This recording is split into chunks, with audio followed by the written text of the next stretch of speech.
Chapter 1. The Wondrous Transforming Gun Arm. 2XX. Third-year classroom, Aldera Junior High School, Mizudafu. Settle down, settle down. The teacher droned in a monotone. He was a middle-aged man wearing a gray suit and a pair of square glasses. He waited a moment for the class of rowdy teenagers to obey before he started speaking.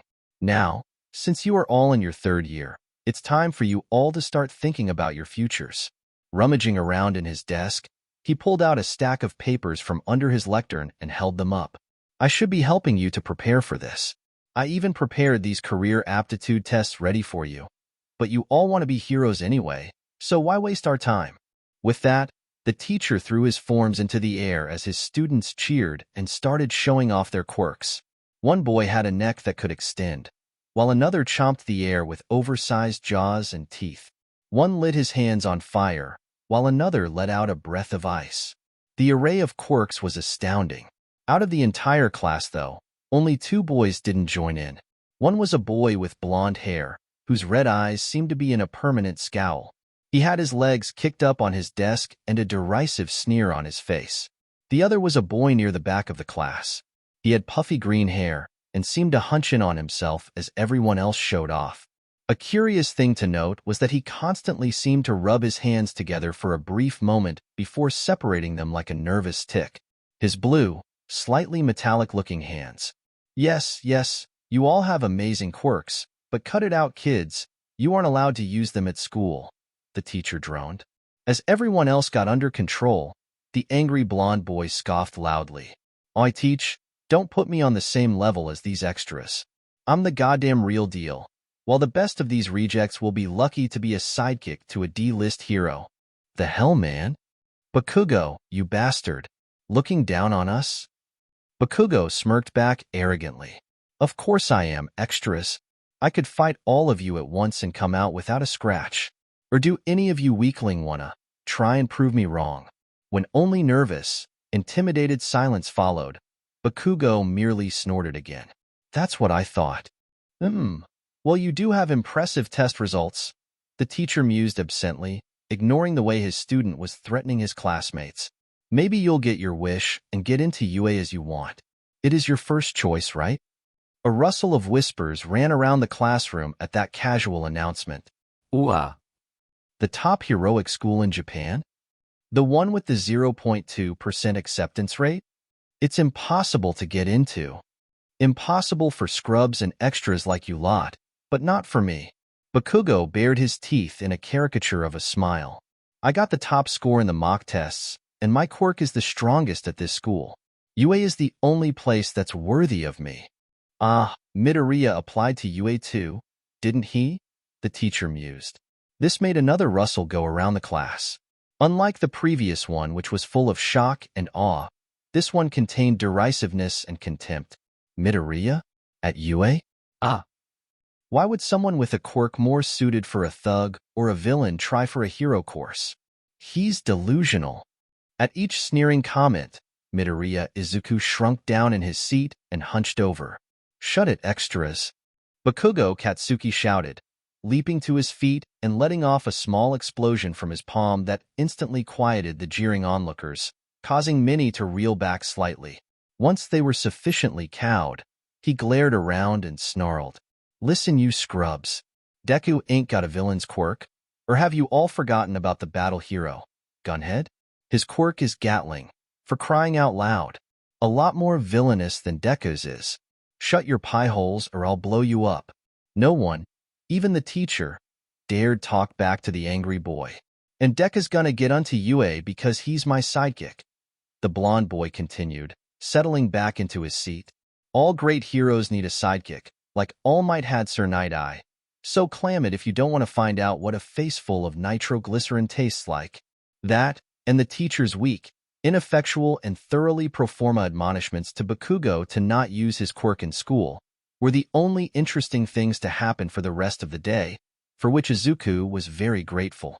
Unfortunately, the lack of distraction combined with the fact that Izuku was a very intelligent boy, and was thus vastly over-prepared for the coursework, meant his mind had the free time to brood on his life. Ever since his quirk awoke when he was 4, he had been looked down on. As his old friend had insinuated, Izuku's quirk was similar to Gunhead's own. Unlike the battle hero, though, the Greenette's quirk was classified as a transformation-type quirk rather than a mutation type like the pros. The odd color and texture of his hands were merely a slight deviation caused by his quirk's manifestation. In a world where people regularly had bodies made out of stone or slime, hair of fire and electricity, actual wings, scales and tails, and skin in every color of the rainbow, something as simple as Izuku's blue metallic-looking hands were nothing.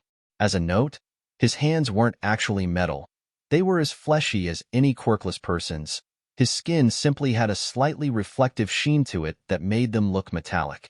The technical name that the quirk counselor had given his quirk was Transforming Gun Hands, but Izuku, who had looked for something a lot less strict and formal to call it, had found an old game/anime character from way back before the advent of quirks who had used a weapon that looked and worked surprisingly similar to his quirk, so he had renamed his quirk the Buster Hands in honor of that weapon. As the more technical-sounding name suggested, Izuku's quirk allowed him to transform one or both of his hands into guns, blue metallic ones that resembled a thick cylinder larger than the arm it was attached to. Initially, they only fired weak blasts of light or compressed wind, which was underwhelming, which added to the derision he suffered under. People were dismissive of guns because, in a world full of quirks, only villains and vigilantes used them to hide their quirks from the eyes of the law.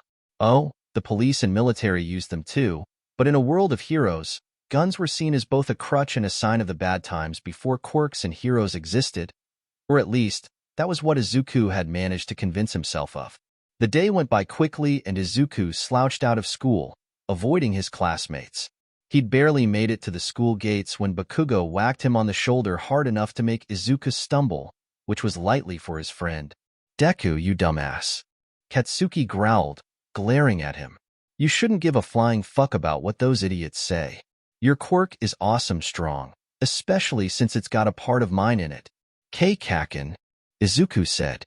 It was something that Izuku had learned he could do when he was 6. By touching someone with one hand while the other hand was transformed into the basic gun, Izuku could scan that person's quirk and create a gun that used that other person's quirk as a base. He could then use that gun for 5 minutes. He could keep the gun permanently under one of two conditions: if the user of the quirk was willing and freely allowed Izuku access, or if Izuku defeated them in a fight, knocking them out or making them lose by the terms of a match generally. The latter reason was how Izuku had acquired a gun based on Katsuki's explosion quirk. They'd had a practice fight with Izuku using the explosion launcher, the name Kaken had given the gun, because he wanted to see how his gun stacked up compared to the real deal, and Izuku had one with a lucky shot. 5 minutes had passed, and the gun hadn't gone away. That had been what convinced one Bakugo Katsuki that his friend's quirk wasn't just cool, but awesome. Who wouldn't want a quirk that got permanently stronger as you beat more enemies? Or even if friends gave you permission? Heck, even the temporary borrowing part was a kick-ass addition. Because of this, the friendship that had been slowly fraying between the two boys was instantly strengthened with Katsuki's acknowledgement that Izuku, Deku, as he'd mockingly called him after his first loss, was strong. So it both baffled and frustrated Katsuki that his friend was so damned intimidated by what other people said. His mother, Mitsuki, had told him that not everyone has a head like a fucking armored tank and the sensitivity of a fucking sledgehammer like you. But he still had a hard time wrapping his head around the idea that the opinions of a bunch of worthless background characters would bother his friends so much. "Goddamned extras," he mentally snarled. "You want to hang at the shopping arcade?" he asked his friend. "Can't. Mum wants me to grab a few things from a shop for her." Izuku shook his head. "She's taken an extra shift at the store, so? Auntie Inko works too hard." Katsuki scowled. Midoriya Inko was a good woman cursed with a permanently absent husband, one Midoriya Hisashi. He had also been cutting back on the amount of money sent back to his family, citing increased living expenses in America, but his mother suspected the man had a mistress. To make ends meet, Inko had taken to doing part-time jobs at a few local stores, who were happy to help her out with above-average pay. Still, even then, things were tough for the Midoriya family.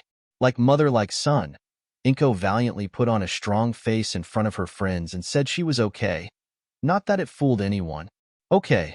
Well, let her know the old hag wants to have tea with her this week, Deku, Katsuki said, turning away. I'll be in the shopping arcade if you need me.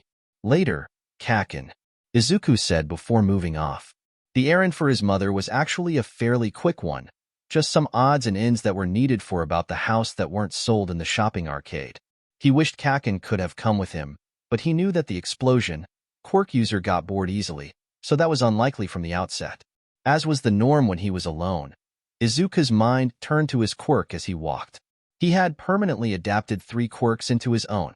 His mother's, attraction of small objects, Kakin's, explosion, and Bakugo Masaru's, acidic sweat. It had surprised him that even although explosion was derived in part from acidic sweat, the parent quirk was also able to be used separately. He chalked it up to his quirk being picky. Another facet of his quirk was that he could alter the properties of his gun hands, giving them the abilities and strengths of various types of guns.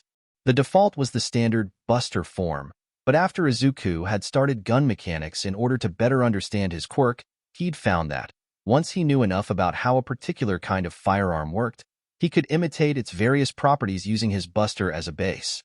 After several years of study and practice, Izuku could easily morph his Buster to imitate machine guns, grenade launchers, Gatling guns, rifles, sniper rifles, revolves, and pistols with a simple moment's concentration. Combine that with the aspect assimilation portion of his quirk, and his Buster hands could already become an incredibly diverse array of firearms. The attraction shot was a pistol-type gun he got from his mother's quirk.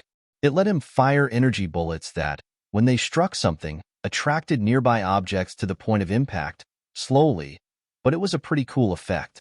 The explosion launcher was a grenade launcher type that fired a globule of Kakin's nitroglycerin-like sweat at the target, which exploded on impact and was easily the most offensively powerful of his guns.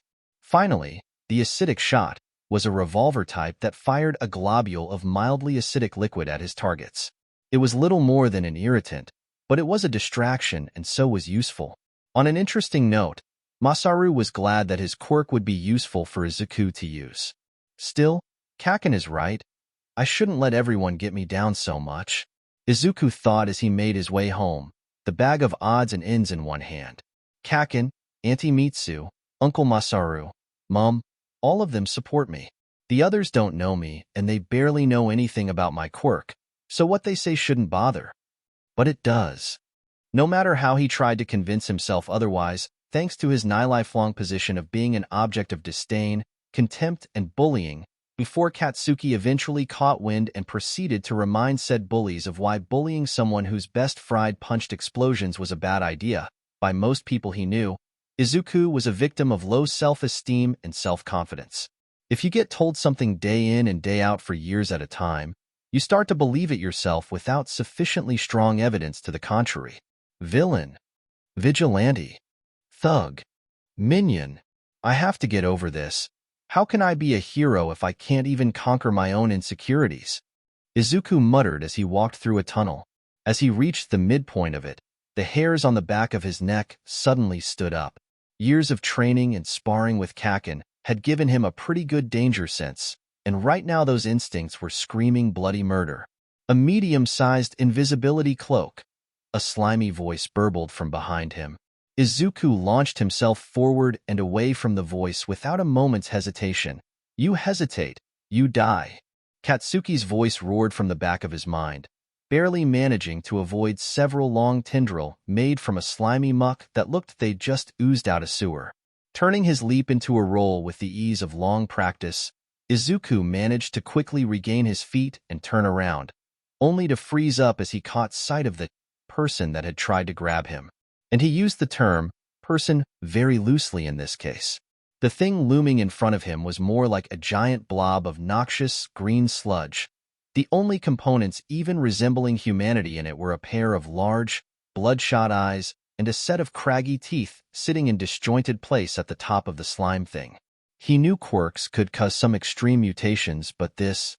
You shouldn't fight, kid, the slime villain, because who else would try and grab you from behind in a dark tunnel? Said jeeringly. Just give it up. Let me envelop you. After a mere 45 seconds of pain, everything will be over. You suck at persuasion. Air Buster. Izuku deadpanned as he activated his quirk. Both of his hands lit up with a pale blue glow before they started to shift and grow, transforming into the large, cylindrical shape of his default buster mode. With a sharp pop of displaced air, both busters opened fire at the villain with a barrage of fist-sized air blast. Originally, he had only been able to fire one at a time before reloading by breathing, but he had pushed, strived, and persevered until he'd been able to start building up a magazine for his air bullets. Not only did it allow him to fire more freely, but with each additional shot he developed in his magazine, the resulting bullets became slightly more compressed and thus struck with significantly more force when fired. His current magazine was 150 shots per reload, and his air bullets packed quite the surprising punch. The slime villain could only roar in anger and pain as dozens of wind bullets slammed into his body over the course of a few seconds, each one ripping off a chunk of sludge and splattering it against the tunnel. Gah, you fucking punk. You think something like this will save you? The masses of sludge splattered all over the tunnel started to wiggle before they started to flow back toward the villain's main body. Get real! With that, several more tendrils of slime shot out of villain's body toward Izuku. Izuku reacted instantly, readjusting his aim and firing at the incoming tendrils, splattering each even as he began to slowly back up in order to open some more space. Some kind of cellular control that allows him manipulate his body even when it leaves the main mass? Or maybe some kind of self-hydrokinesis linked to manipulating his own body. The greenette pondered as he continued to back away, blasting away at any tendril or limb the villain tried to form. Feeling his magazine start to run low, Izuku forced his thoughts away from his analysis and back onto the problem at hand. Just reloading isn't going to help me here, even if it doesn't give him a chance to grab. Looks like I need a more explosive approach. A sudden nervous chill erupted down his spine as he belatedly realized that he was, technically, breaking the law himself by using his quirk like this. Luckily, this should probably fall under the legitimate self-defense exemption section. Hopefully, I'll get off with just a warning. He suddenly shifted the angle of his left-hand buster to shred a tendril that had nearly gotten through due to his distraction. If I survive, that is. Right, he could worry about his future after he made sure he actually had one. Explosive launcher, he roared out. At his command, his right-handed air buster started to glow again before it suddenly lengthened and bulked up slightly, a handle emerging from the left side while the coloring shifted from a deep blue to a dark, camouflage green. Izuku quickly disengaged the transformation of his left hand and gripped the handle with it, using it to steady his aim as he locked onto the villain and mentally pulled the trigger. With a loud crack, a large, clear glob of goo erupted from the end of the weapon and slammed into the sludge villain before detonating, splattering the attacking tendrils into hundreds of pieces and even sending the main body skidding back. Izuku didn't hesitate for a moment, mentally pulling the trigger 5 more times in rapid succession, each impact splattering large chunks off the ooze's main body and sending the rest skidding back. After the 6th shot, Izuku quickly reverted his hands back to air buster mode, freshly reloaded with a new 150 shots. Sadly, that still wasn't enough to keep the villain down. The splattered remnants that had been scattered across the tunnel were already flowing back towards the main mass, though they were moving noticeably slower than before. Hopefully that meant he's starting to tire out. Izuku thought desperately as he raised his busters, ready to start firing again. Brat! The sludge villain growled, rearing back to launch another attack, but then, have no fear, young man, a voice boomed from behind the mass of slime. Both Izuku and the sludge villain looked back to see who it came from. A large, heavily muscled man, dressed in a plain white t-shirt and camo green cargo trousers, with a metal belt buckle with a stylized and engraved on it, stood there, having just climbed out of the nearby manhole. His blonde hair was cut short, side from 2 tufts of his fringe, which was swept back in a distinctive V-shape. Even if he wasn't wearing his hero costume, there was no one living who wouldn't recognize him. And why, you may ask?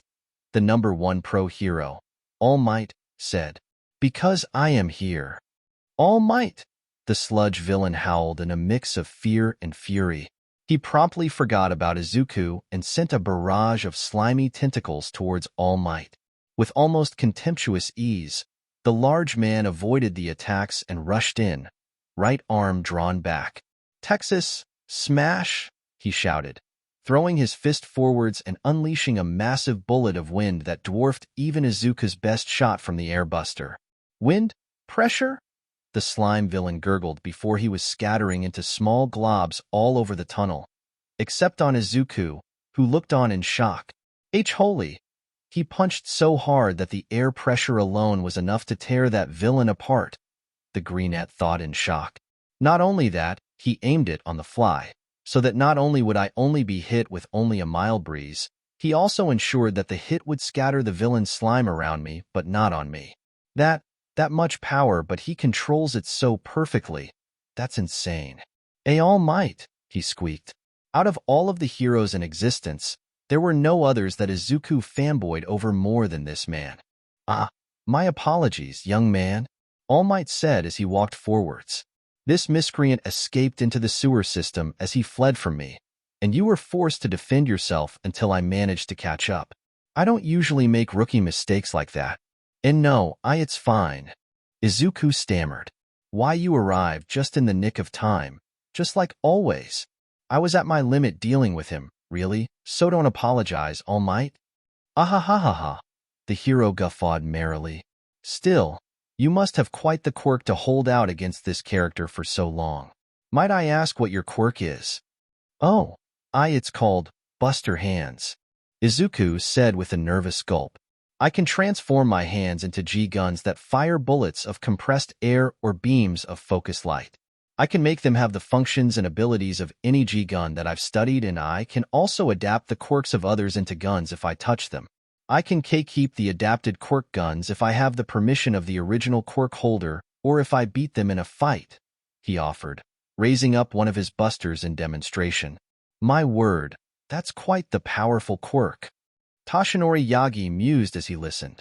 If he can truly improve his quirk with every quirk user that he touches and then defeats, then he will be a formidable person indeed. And that's ignoring the possibility of others willingly letting him adapt their quirk into his own. I see. That is indeed a formidable quirk, my boy, he said after Izuku finished. I guess it is, but, the greenette said as he reverted his right hand back to normal. People at my school keep saying it's like the quirk of a villain, even with heroes like Gunhead. Do you think that I can be a hero, All Might? Even with a quirk like this? The bias against guns rears its head again, I see. Toshinori almost snorted, but restrained himself for fear of scaring or disappointing the boy in front of him. His time in America had done wonders for curing the aversion to firearms that many Japanese held. The Second Amendment had been given new life during the quirk crisis when the age of quirks began, as people desperately sought ways to protect themselves against criminals wielding the newly emergent superpowers. Do you want to be a hero, young man? He asked instead. And more than anything, the boy said immediately, with a light of determination sparking in his eyes. Then that is what matters. All Might said firmly. A quirk does not make someone a hero. A hero is made by their own will, regardless of what one's quirk appears to be or what people say what it looks like. So long as you have the desire and determination to strive to become a hero, you can become one. He absently stamped on a clump of goo that was the sludge villain attempting to reform. Your name, young man? All Might asked. Midoriya. Midoriya Izuku, the boy squeaked. Young Midoriya, take pride in your quirk, the pro-hero said reassuringly. I am a good friend of Gunhead, and he went through much the same sort of negative bias that you are under. You managed to protect yourself against this villain for what had to be about 3 minutes with your quirk, and believe me when I say not many people your age could accomplish that against a villain. You have my word for it. My boy, you can indeed become a hero, so long as you persevere and never give up. Izuku could feel the tears filling his eyes. For so long, he had endured scorn and derision from people outside of his mother and friends. But this validation, this recognition, from his personal hero no less, was an emotional moment for him. I won't give up, he said fervently before hesitating, and then blurting out, I am planning on applying to UA when I graduate. My alma mater? Eh? Well, young Midoriya, you had better train yourself to the bone. The entrance exam is extremely strenuous. All Might warned him as he started stuffing the slime villain into some empty Ramoon bottles. I will. Izuku nodded his head so fast that All Might was slightly worried it would fall off. Can you sign this? The boy held out a notebook with a pen shakily, as if he was worried All Might would say no. Guffawing loudly, the pro-hero took both items, opened the book to a blank pair of pages and scrawled his signature across it, along with the date, before handing them back to the clearly ecstatic boy before gathering up the bottles of sludge villain. There you are, my boy. Now, I must away to take this scoundrel to the authorities. Farewell, and I wish you the best of luck at UA. With that sentence, his world-famous smile and a mighty leap, All Might was gone. Best day ever, Izuku muttered, still in a daze with a silly smile on his face. I gotta tell Kakin.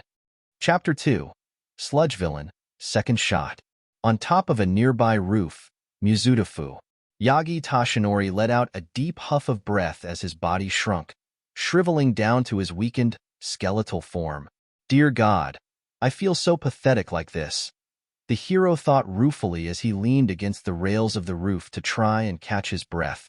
A few measly hours, that was all he could do to maintain his heroic form, and it was getting harder with each passing day to keep it up for that long. Oh, how the mighty had fallen indeed. All for One was probably laughing at his expense. This kind of slow, withering death would have probably tickled that most despicable of villains' fancy. Night Eye, I should have listened to you earlier, he thought tiredly. His old sidekick, Sir Night Eye, had literally begged him to retire after the last battle against All for One, but he'd refused. Even injured as he was, he couldn't ignore weight of the symbol of peace that rested his shoulders, couldn't ignore the needs of the people relying on him to make them feel safe. He had to keep fighting until a new symbol was ready to emerge, lest the innocents of the world suffer from the anarchy that would likely follow his retirement. At first, his time limit had been manageable. He could handle going at full strength for half the day, before he'd be reduced to about half strength for the remainder. Annoying, but manageable. Now, 5 years later, and he was lucky if he could manage 3.5 hours, and he was nearly completely powerless until he could start to recover. Double-checking the bottles where the sludge villain was currently confined within, the #1 hero had to chuckle at the awe and clear hero worship that the boy, Midoriya Izuku, had shown towards him back there. The youngster had done surprisingly well against a tricky and dangerous opponent until he arrived. He hadn't been lying when he'd said that most junior high kids wouldn't have been able to fight a villain for any great length of time. Young Midoriya has a powerful quirk and a strong desire to be a hero. I shall have to keep an eye out for him at UA High, Toshinori thought with a tired smile. Nizu had finally managed to convince him to take up the foundational heroic studies at UA as a way to scout out someone capable of becoming the 9th bearer of his quirk, One for All. Initially, he had always envisioned passing his power down to another close combatant like himself and his own master, Nana Shimura, had been, but seeing such a surprisingly potent quirk in the hands of a noble youngster like young Midoriya had reminded him that One for All was not merely a quirk that boosted one's physical strength. Gran Torino, Nana's old partner and the man who had trained him after his master's passing, had mentioned that, if the inheritor had a quirk, One for All would adapt and alter itself to bring out not only its own full potential, but also the full potential of the original quirk as well. He couldn't help but wonder what kind of adaptations would take place to allow One for All to bring out the best of a quirk like Buster Hands. No, none of that.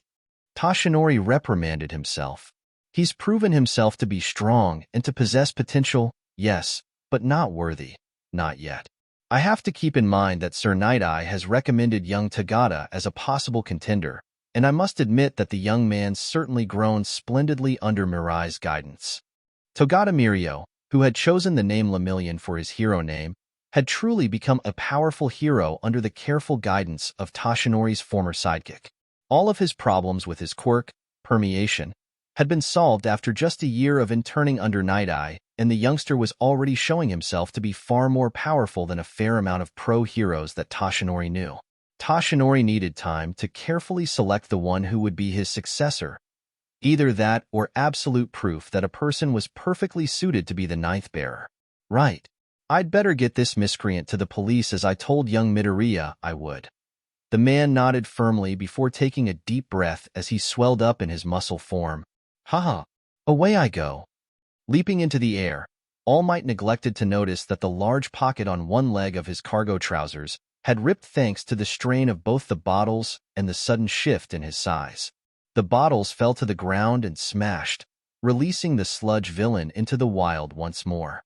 I'm free, the villain croaked once he'd managed to draw in enough liquid from the surrounding groundwater to reconstitute himself and form a working face again. That goddamned brat? If he hadn't resisted, I wouldn't have been caught by All Might. He's gonna pay for this. Once he had rebuilt himself to a passable size, the sludge villain raced off in search of a body to hide in so he could scheme his revenge on both All Might and the damned boy who had caused the number 1 pro to catch him. A short time later, Mizudafu shopping arcade. You're shitting me. Katsuki literally gawked at his childhood friend in disbelief. A villain attacked you, and you got saved by All Might? Yeah. Izuku nodded excitedly, his eyes shining with enthusiasm. He said that I did well to hold out against the villain for as long as I did. The explosion launcher was so useful against the villain that I bet you'd have done a better job though, Kakin. Heh, damn right I would have, the blonde-haired boy said smugly. His quirk was awesome, after all. But seriously, how the hell'd you manage to get ambushed by some shit villain while out shopping? I know you've got crappy luck, Deku, but this is fucking pushing it. Izuku pouted a bit at that. He didn't consider himself generally unlucky, but, okay, maybe Katsuki had a point. It's not like I asked for the slime guy to try and body snatch me, Kakin, he grumbled. Yeah. So do you finally get that your quirk is almost as badass as mine? Katsuki pressed. Why yeah. All Might encouraged me so. I'm gonna do my best to get into UA with you, Kakin, Izuku said determinedly. This made Katsuki grin savagely. Good. It wouldn't do for my future number 2 to graduate from anywhere else but the best. Now let's get something to snack on to celebrate you, finally pulling your head out of your ass. Kakin. Izuku pouted again, but followed his friend nonetheless. It was a good thing that he did, because seconds later, a slimy arm smashed down where he'd been standing, sending Izuku stumbling forward. Whirling around and spotting the leering form of the slime villain, he leapt back and activated his quirk again, the air buster appearing on his right arm. Even as he did so, though, he shouted one word aloud. Villain! Thankfully, everyone in the vicinity had the common sense to clear out as soon as the shout broke them from their stupor. The slime villain was easily recognizable since his earlier rampage had been broadcast across the local news and the net. The only exception was Katsuki, who had quickly moved to Izuku's side, small explosions already popping in his palms as he primed himself for battle. This the trash that attacked you? Fucking gross. The explosion, Quirk user growled. Don't let him grab you. He said he wanted to use my body as a disguise, which would apparently kill me. The greenette warned his friend. Katsuki scowled, before a feral grin spread itself across his lips.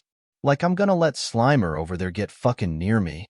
Well now, just the little brat I've been looking for, the sludge villain gurgled menacingly, a difficult feat, as he advanced on Izuku. I owe you one, kid. Because of you, I got caught by that bastard. It was only sheer dumb luck that let me escape, and now, I'm about to take my frustrations out on you. With a roar, the bulged slightly before dozens of sludge tentacles burst out of his form, arcing through the air to grab and lash at the two teens. Both boys reacted immediately, leaping out of the way. Izuku had been persuaded, forced at explosion point, to exercise with his childhood friend on a regular basis, so while he didn't show it as much as his aggressive friend, he actually had a fair amount of muscle hidden under his normally loose and baggy outfit. Katsuki snarled, throwing an open-handed right hook into the nearest tentacle and letting off an explosion directly into the mass of ooze and slime, splattering it across the ground. His eyebrow twitched noticeably as he noted the scattered slime started to gather and pull itself back toward the original slime ball. TCH, Slimy bastard's a lot more resilient than he looks. Katsuki growled out in irritation. It was annoying having some no-name extra of a villain being able to withstand, or at least mostly ignore, his quirk. Goddamn regenerators were fucking annoying. His regeneration's not limitless, Izuku pointed out, sounding strangely calm as he used Airbuster to shoot down any tentacle that got near them. The more you blast off, the longer it takes for him to pull it back together, and the more it drains his stamina. A blast big enough to scatter his entire body into small pieces will knock him out in an instant. That's how All Might beat him. Huh. Dream on, kiddies. Neither of you've got anywhere near the power to match up with that smiling bastard. Sludge Villain barked out a laugh, though he was keeping his distance away from both boys. He knew what the green-haired whelp had up his sleeves, and he didn't want another taste of those explosives he could launch. The blonde was also dangerous. He didn't want to risk letting the little bastard's hands anywhere near him until he was sure of how strong those explosions could get. Then why not try me for size? A loud voice called before a large, muscular arm slammed into the main body of the sludge villain, ripping through him and doing nothing more than annoying and momentarily distracting the slimeball. Death Arms, the punching hero, Izuku exclaimed before realizing that the large villain was totally unaffected by the pro hero's attack. Out of my way, weakling, the sludge villain roared, using several long tendrils to grab Death Arms by the arm and hurl him bodily into the air. Sensei Hitsubuku Yurushi Saro, Lacquered Chains Prison, another voice shouted. A flurry of tree branches lashed out of nowhere, one grabbing Death Arms around the waist, while the others constricted around the sludge villain, trying to bind him in place. Now, Backdraft, the originator of the wood, the up-and-coming pro-hero rookie, Kimui Woods, shouted. Backdraft Triple Hose Blasters, a hero wearing a costume reminiscent of a fireman's uniform, shouted. He leveled his arms, both of which ended in hose nozzles, as well as a third hose, whose nozzle emerged from his shoulder, at the sludge villain and fired 3 tremendous blasts of water at his target. Like I'll let those hit me, the living sludge shouted. He body bulged again before he seemed to explode, splitting into 3 streams of sludge, 2 carrying a single eye and the third holding his teeth, that snaked their way through Kimui Wood's tree branches and around Backdraft's water blasts, reforming to one side of the startled rescue hero Backdraft. With a roar, the villain brought his entire mass to bear to swat the startled hydrokinetic, bringing his entire body around to smash into his side. The blow sent Backdraft flying into the air and away from the fight. With the biggest threat taken care of, the sludge villain returned his focus toward his original target, deciding that he needed to get away before even more pros showed up, but not wanting to leave without getting his well-deserved payback. The monstrous villain surged forward again, aiming straight for the target of his vengeance, Izuku. Kakin, we have to get out of here. It's after me, Izuku shouted, knowing better than to waste time, even trying to persuade Katsuki that he should leave him be. Bakugo Katsuki was not one to turn his back on a fight, particularly when his friend was involved. Where? The blonde asked, palms sparking from the urge to blast something with his quirk. The rooftops. No bystanders up there, Izuku replied confidently, just before Katsuki grabbed him, threw him over his shoulder and jumped, his hand letting out a dozen full-power explosions in rapid succession to provide both lift and propulsion. Explosive turbo! The blonde boy roared as he sailed through the air. He and Izuku had been working on this trick for months now, and he was pleased to finally put it to practical use. Getting the timing down perfect and learning just how much force he needed to put in each blast to get the force he needed had been a bitch and a half. Get back here! The sludge villain gurgle roared as he started to climb up after the boys, even as the brand new heroine, Mount Lady, caught Backdraft. What's the plan, Deku? Katsuki asked as the 2 boys landed on top of a 3-story office building, Bakugo just managing to clear the mesh lining that surrounded roof, which served as a smoking area for the building's employees, given the chairs and cigarette butts scattered around. The blonde boy was no slouch when it came to fighting, but he had never been one for long-term planning, instead relying on instinct and improvisation. He could hold his own, of course, when it came to tactical and strategic planning, But those were Deku's things and Katsuki was willing to admit he was damn good at them.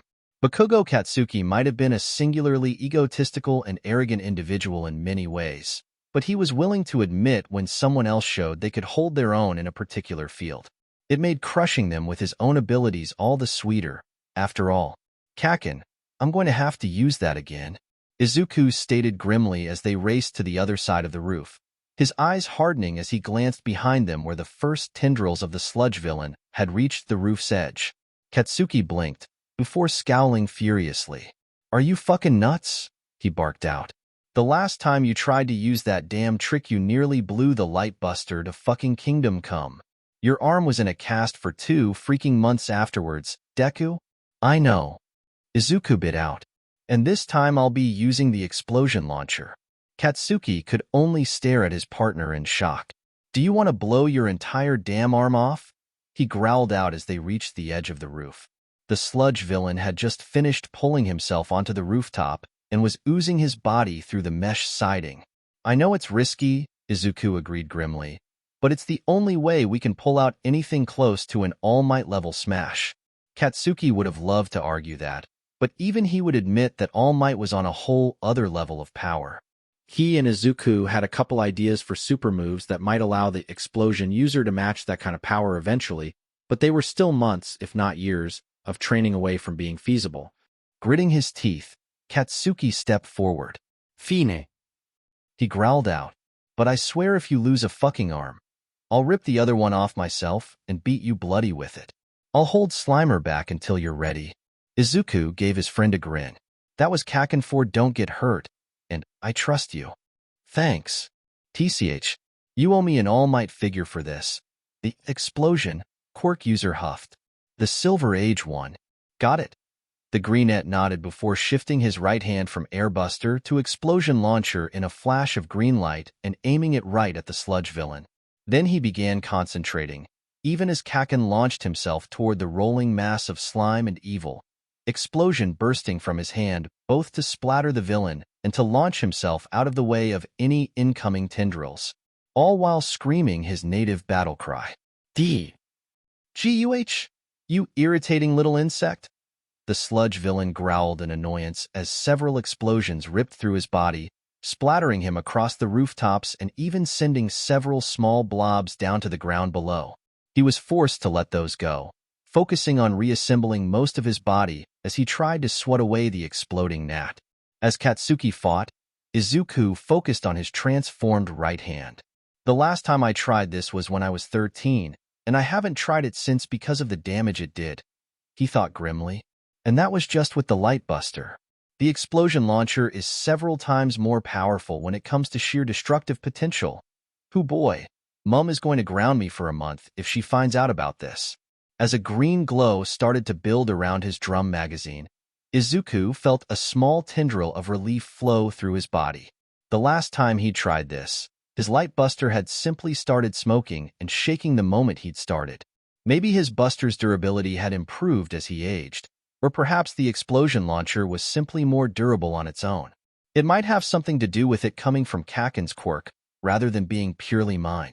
A part of Kaken's quirk factor is his reinforced durability to better deal with the blowback of his explosions. Perhaps Buster Hands copied that as well when it built explosion launcher. He thought absently, before shaking his head. Now was not the time to theorize on his quirk. He could do a more thorough analysis later if they survived this. Refocusing, Izuku turned back to the task at hand. Namely, concentrating the 6 rounds of explosive compound into one single, overpowered blast. The Mega Man games that he'd researched from over 2 centuries ago had all had the ability to charge their basic buster, the so-called Mega Buster, that had really been the first upgrade that the player got in the games. Izuku had theorized that his own quick could do the same by concentrating the converted ammo of several regular buster shots into a single Mega Buster shot. It had made sense in his head and all that he knew about quirk theory and how his own quirk worked. Unfortunately, after his first failed attempt, and the resulting trip to the emergency room, his mother had personally banned him from trying again until he could get help from a quirk counselor, something that wouldn't happen until he entered a hero program. Sorry, Mom, but I have to try. It's the only chance we've got to even temporarily disperse the sludge villain's entire body. Izuku thought determinedly.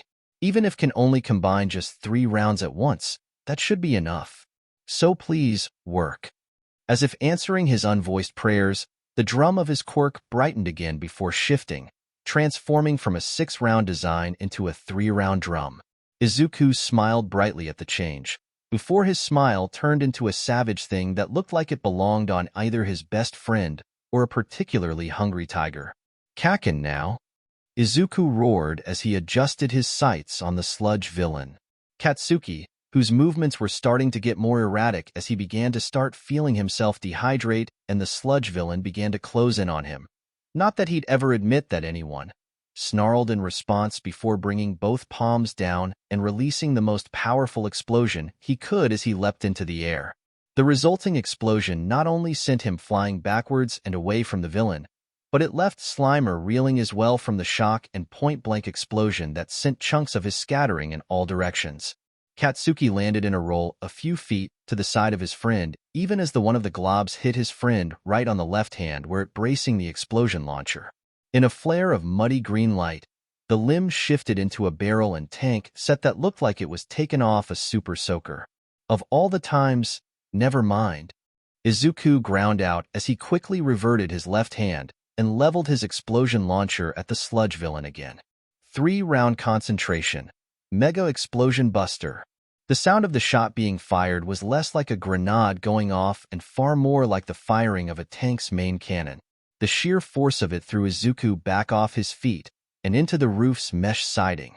The projectile screamed forwards at breakneck speeds, such that by the time the sludge villain realized he was in danger, the Mega Explosion Buster had already struck his viscous body dead center.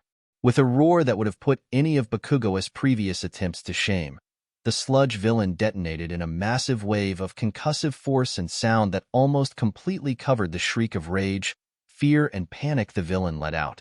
Small fragments of his viscous form flew out, covering the streets below even as his eyes and teeth were caught in the mesh screening that covered the sides of the rooftop. And just like that, the danger was over. Ow! Izuku managed to groan out as he slid down the side of the mesh barrier in a daze. There was a scorched hole in the roof where the villain had been standing moments ago. Several small, scattered bits of his viscous body were scattered around the roof, all now looking more oversized, dried globs of snot than anything else. Down below, Izuku could already hear the disgusted squawks of several civilians who'd likely been hit with charred slime.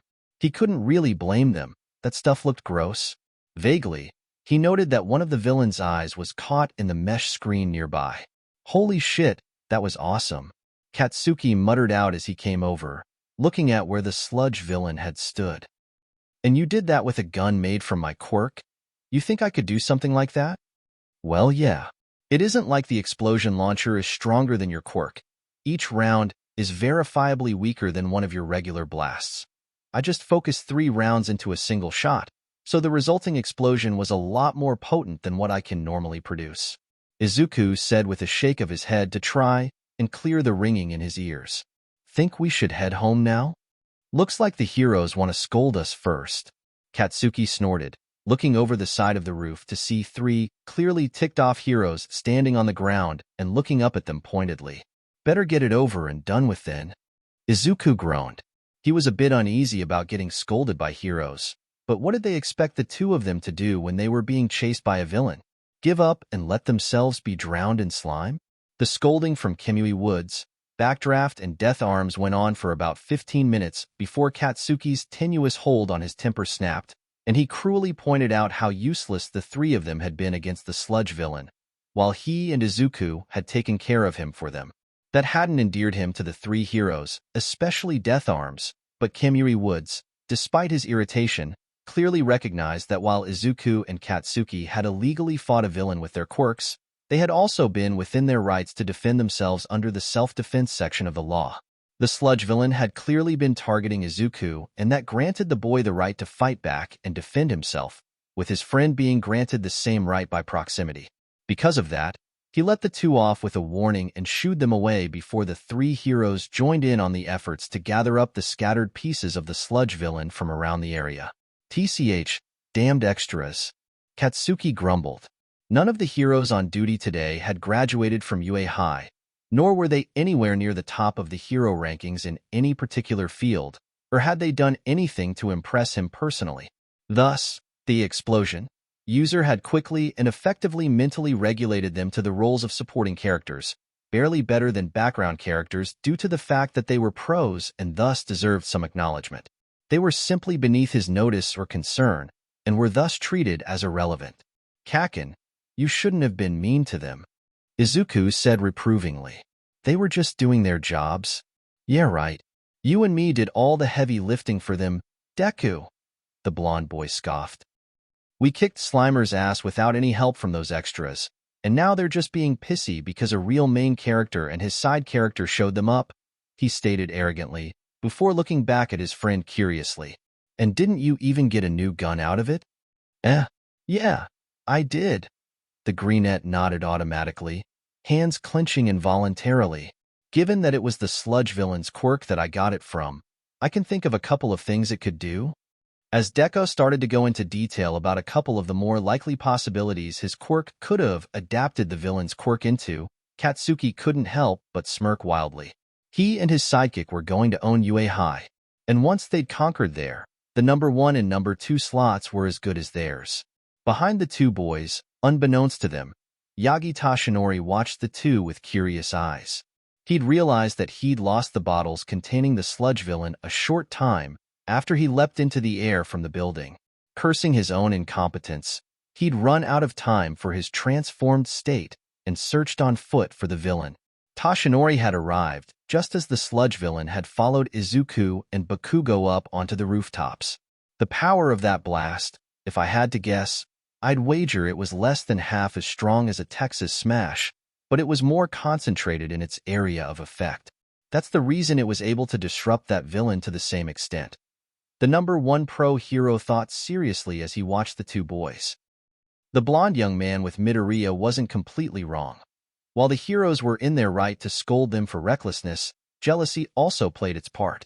It's hard for the old generation to accept that the next is going to surpass it so readily.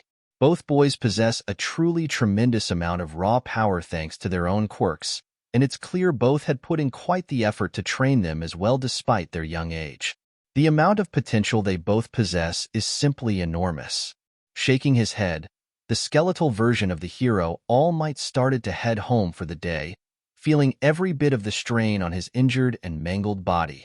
He should have kept the sludge villain more secure than stashing the bottles he had been trapped in than simply stuffing both into an overfull pocket.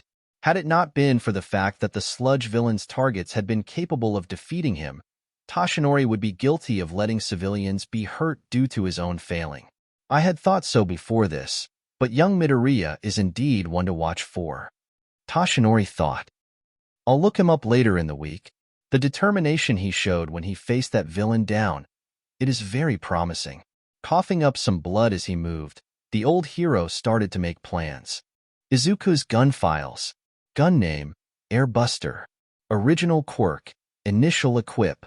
Ammunition, compressed air. Magazine size, 150 shots. Death. Power, 2/5. Range, 4 out of 5. Ease of use, 5/5. Adaptability, March 5th. Gun name, Explosion Launcher. Original quirk, Explosion. Gun based on Milker MGL Grenade Launcher. Ammunition, Concentrated Nitroglycerin Sweat. Magazine size, 6 shots.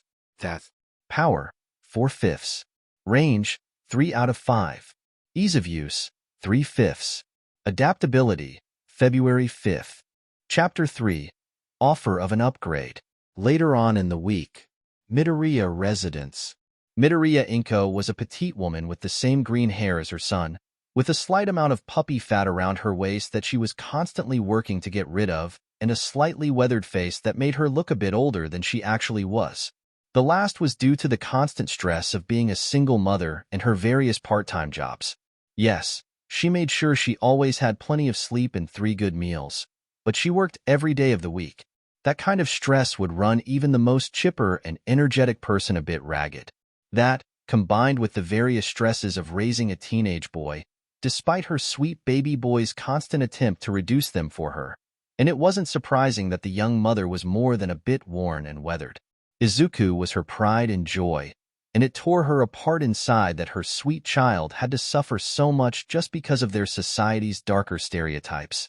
Izuku was kind, gentle, intelligent, caring, hardworking, and honest, but simply because his quirk manifested in a way that reminded people of the darker times before the start of the Quirk era, when multiple small-scale wars had occurred across the planet. He was looked down upon and shunned. It made her furious with herself to think about, but she knew that her precious son had been trying to shield her from the true extent of the bullying. She knew because his friend, Bakugo Katsuki, told his mother and Bakugo Mitsuki had told her. And of course, the little incident with the sludge villain earlier on in the week had made the headlines and scared both mothers silly when they saw their sons on TV, fighting a villain that looked like he'd been pulled straight from an old horror movie. Not to mention Izuku using a technique that she distinctly remembered forbidding him from even practicing after it nearly destroyed his arm beyond repair. Inko had been able to retain a level enough head to keep from punishing him for actually fighting. Only an idiot would punish their child for defending themselves against an honest-to-goodness villain. They'd still had a rather severe talk about him using something that dangerous again, even after agreeing not to. Granted, her son had made a fair argument about it being a do-or-die situation, but it had still scared her stiff. They were going to talk more later this evening once they both had a chance to calm down. She'd had an early shift this morning, so she was back a few hours before Izuku would get home from school, giving her enough time to get all the irksome but necessary daily cleaning done. However, her tidying was interrupted when the doorbell suddenly rung. That's odd. I don't think Mitsu was going to show up today, Inko thought with a frown. Mitsuki had been her best friend since they were in middle school, and had been her maid of honor at her wedding, just as Inko had been hers when Mitsuki had married Masaru. She often came over to keep Inko company and exercise together, but today she was busy, so it couldn't be her. Heading over to the door, Inko peeked out through the peephole and let out an eep, as all she saw was a skin-tight red and blue uniform covering a heavily muscled chest. She still recognized the identity of the person at her door, however. After all, considering Izuku had so many posters of the man, it wasn't hard to guess. Hello, she said as she opened the door, revealing All Might, with his trademark smile firmly in place. Haha, good day, Midoriya-san. The #1 hero boomed. Might I come in? See, certainly. Inko managed, opening the door fully to allow the hero inside.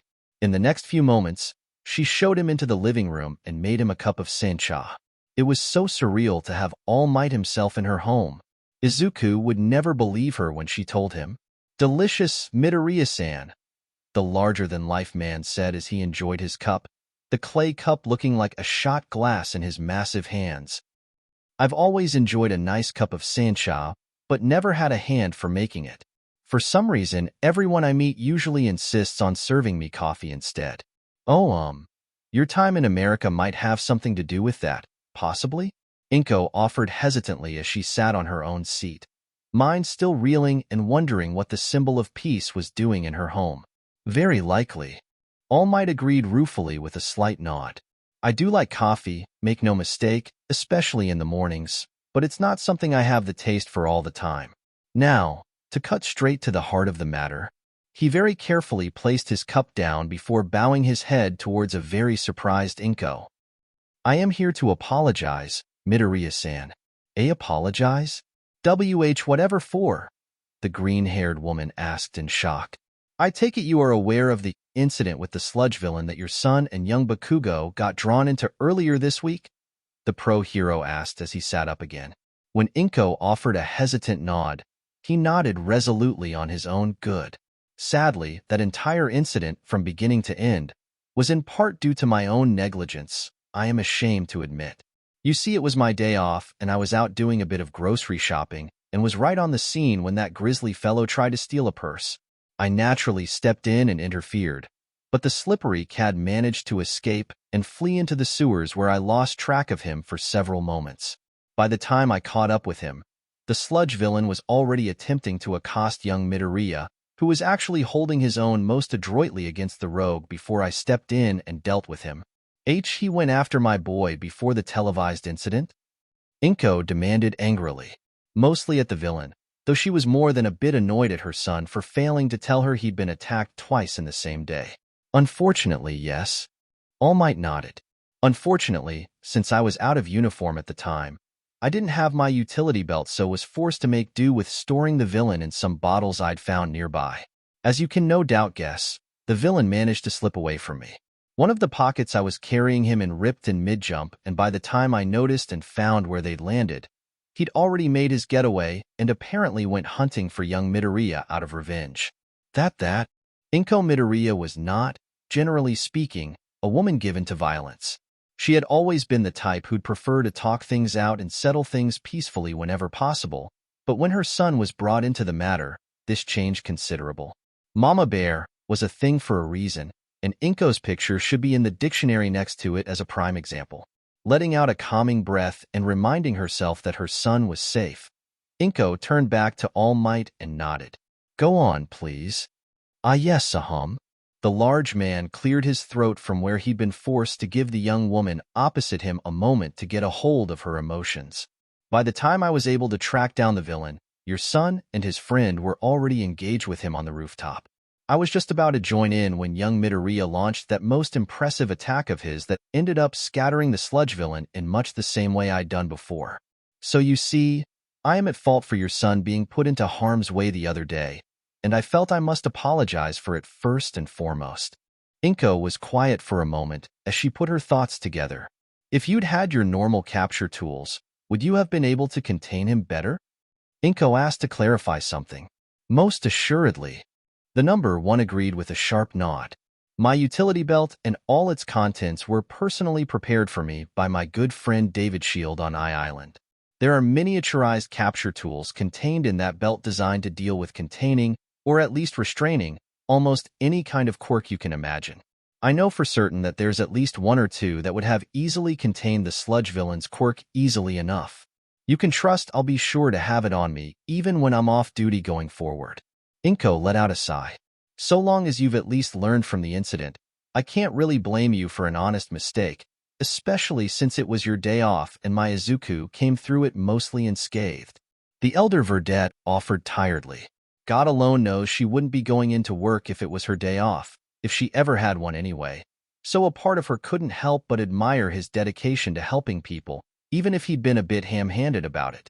Thank you, Midoriya-san, All Might said, bowing once more. I assure you, I shall be sure to carry this incident with me going forward. It's not a mistake that I will make twice. Now, speaking of young Midoriya, after I initially subdued the villain, he asked me if he could be a hero, in spite of the nature of his own quirk. Has he been dealing with a lot of the usual Japanese issues with firearms? Unfortunately, yes. Inko sighed sadly. He does his best to keep it from me, trying to protect me from it, but I've noticed a few things. The worst it's come to was when a couple of other students stole one of his notebooks and scrawled graffiti all over it, writing things like villain and thug multiple times all over the pages. My Izuku's such a sweet boy. He doesn't deserve that kind of treatment just because of his quirk. He impressed me greatly when I spoke to him, Midoriya-san, the pro said encouragingly. I gave him some encouragement before I signed his notebook, which seemed to really cheer him up. I understand he's aiming to go to UA High. Yes, he's certainly intelligent enough. He and his friend Katsuki are always competing for the #1 spot academically at Aldera Junior High. Inko smiled for a moment before frowning slightly. I did read that the acceptance rate is fairly low for some reason, though. The practical exam tends to be combat-related. To be specific, fighting specially prepared robots. All Might informed her. They range in size from slightly larger than the average adult to some that are several stories high. Not many students have either a quirk with the raw power needed to overcome them, or the ingenuity, training, or skill to utilize their quirks in ways to overcome that lack of stopping power. This actually leads to the other reason I came. I'd like to make it up to the boys for getting them involved with all this unpleasantness, so with yours and young Bakugo's mother's permission, I'd like to help train them both for the UA entrance exams. Inko gasped. The number one pro hero was offering to train her boy? But Izuku's quirk is ranged. You've never used a ranged weapon in your entire career? A few facts that Izuku had happily chattered about had managed to lodge themselves in her mind as time went by. The symbol of peace let out a boisterous laugh. True enough, but a strong and healthy body is never a bad thing, particularly for aspiring heroes, he agreed. I am also, not to sound arrogant, a fairly good strategist with a wealth of experience to offer. Anything specific to his quirk and I can contact a few colleagues for advice. I personally know Gunhead, and I'm sure he'd be glad to offer a few tips given the similarities between their quirks. That's all quite true. The Midoriya matriarch was lost in thought for a few moments before continuing. But I get the feeling there's more to it than what you're telling me. She's got some sharp intuition, Toshinori thought with a mental blink. Or perhaps it is simply a mother's instinct?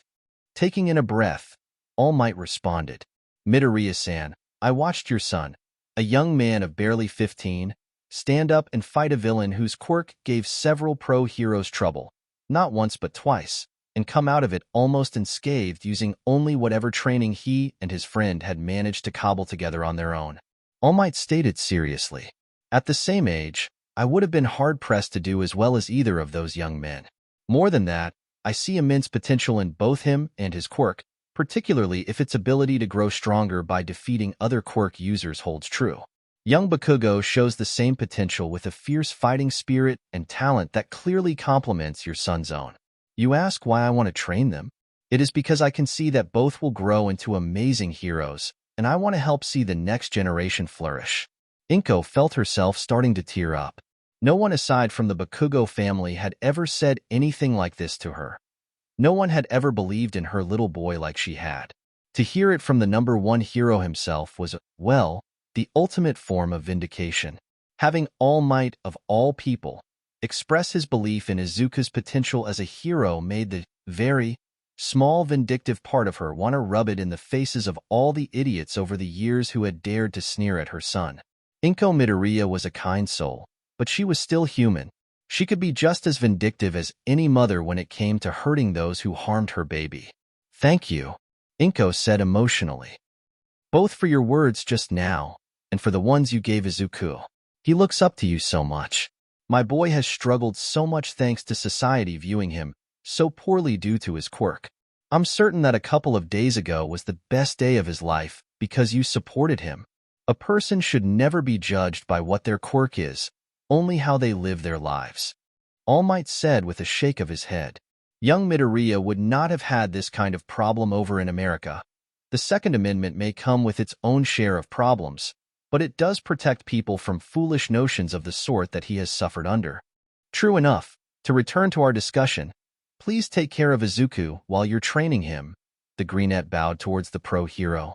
To attend UA and become a hero like you has been his dream since before he even had his quirk.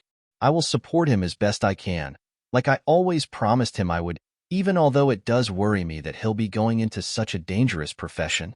The best way to assuage your worries is ensuring that he is as prepared as he can be the dangers that will lie ahead of him, and there's no finer place that will prepare him for that than UA.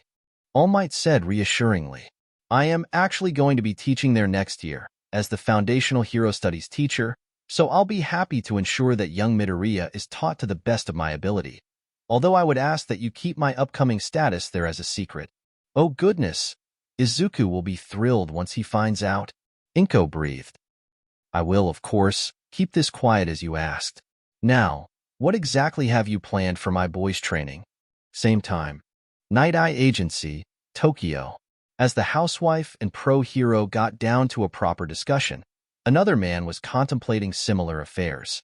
Leaning back in his office chair, a tall, lean-built man wearing a gray suit and glasses sighed tiredly as he went over the Quirk registry file that he'd used his connections to pull on the sly.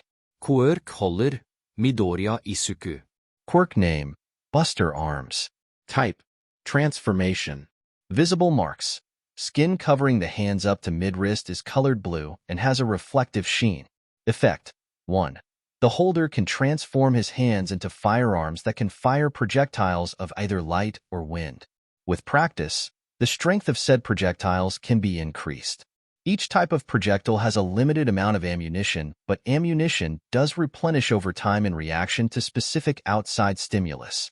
Maximum amount of ammunition can be gradually increased over time. 2. The holder can transform the nature of their armaments into any type of firearm/projectile launcher that they can strongly imagine and have sufficient knowledge of the inner workings of said projectile. Demonstrated transformations include pistols, revolvers, submachine guns, grenade launchers, and water pistols. Hypothesized to be able to transform into any form of tool or weapon designed to fire or project a secondary substance or item given sufficient study. 3. By touching another quirk holder, the quirk holder of Buster Arms can integrate the main aspects of that of said quirk holder's quirk into a weapon. The type of weapon generated appears to be at random, but takes the power and potential of the copied quirk into account.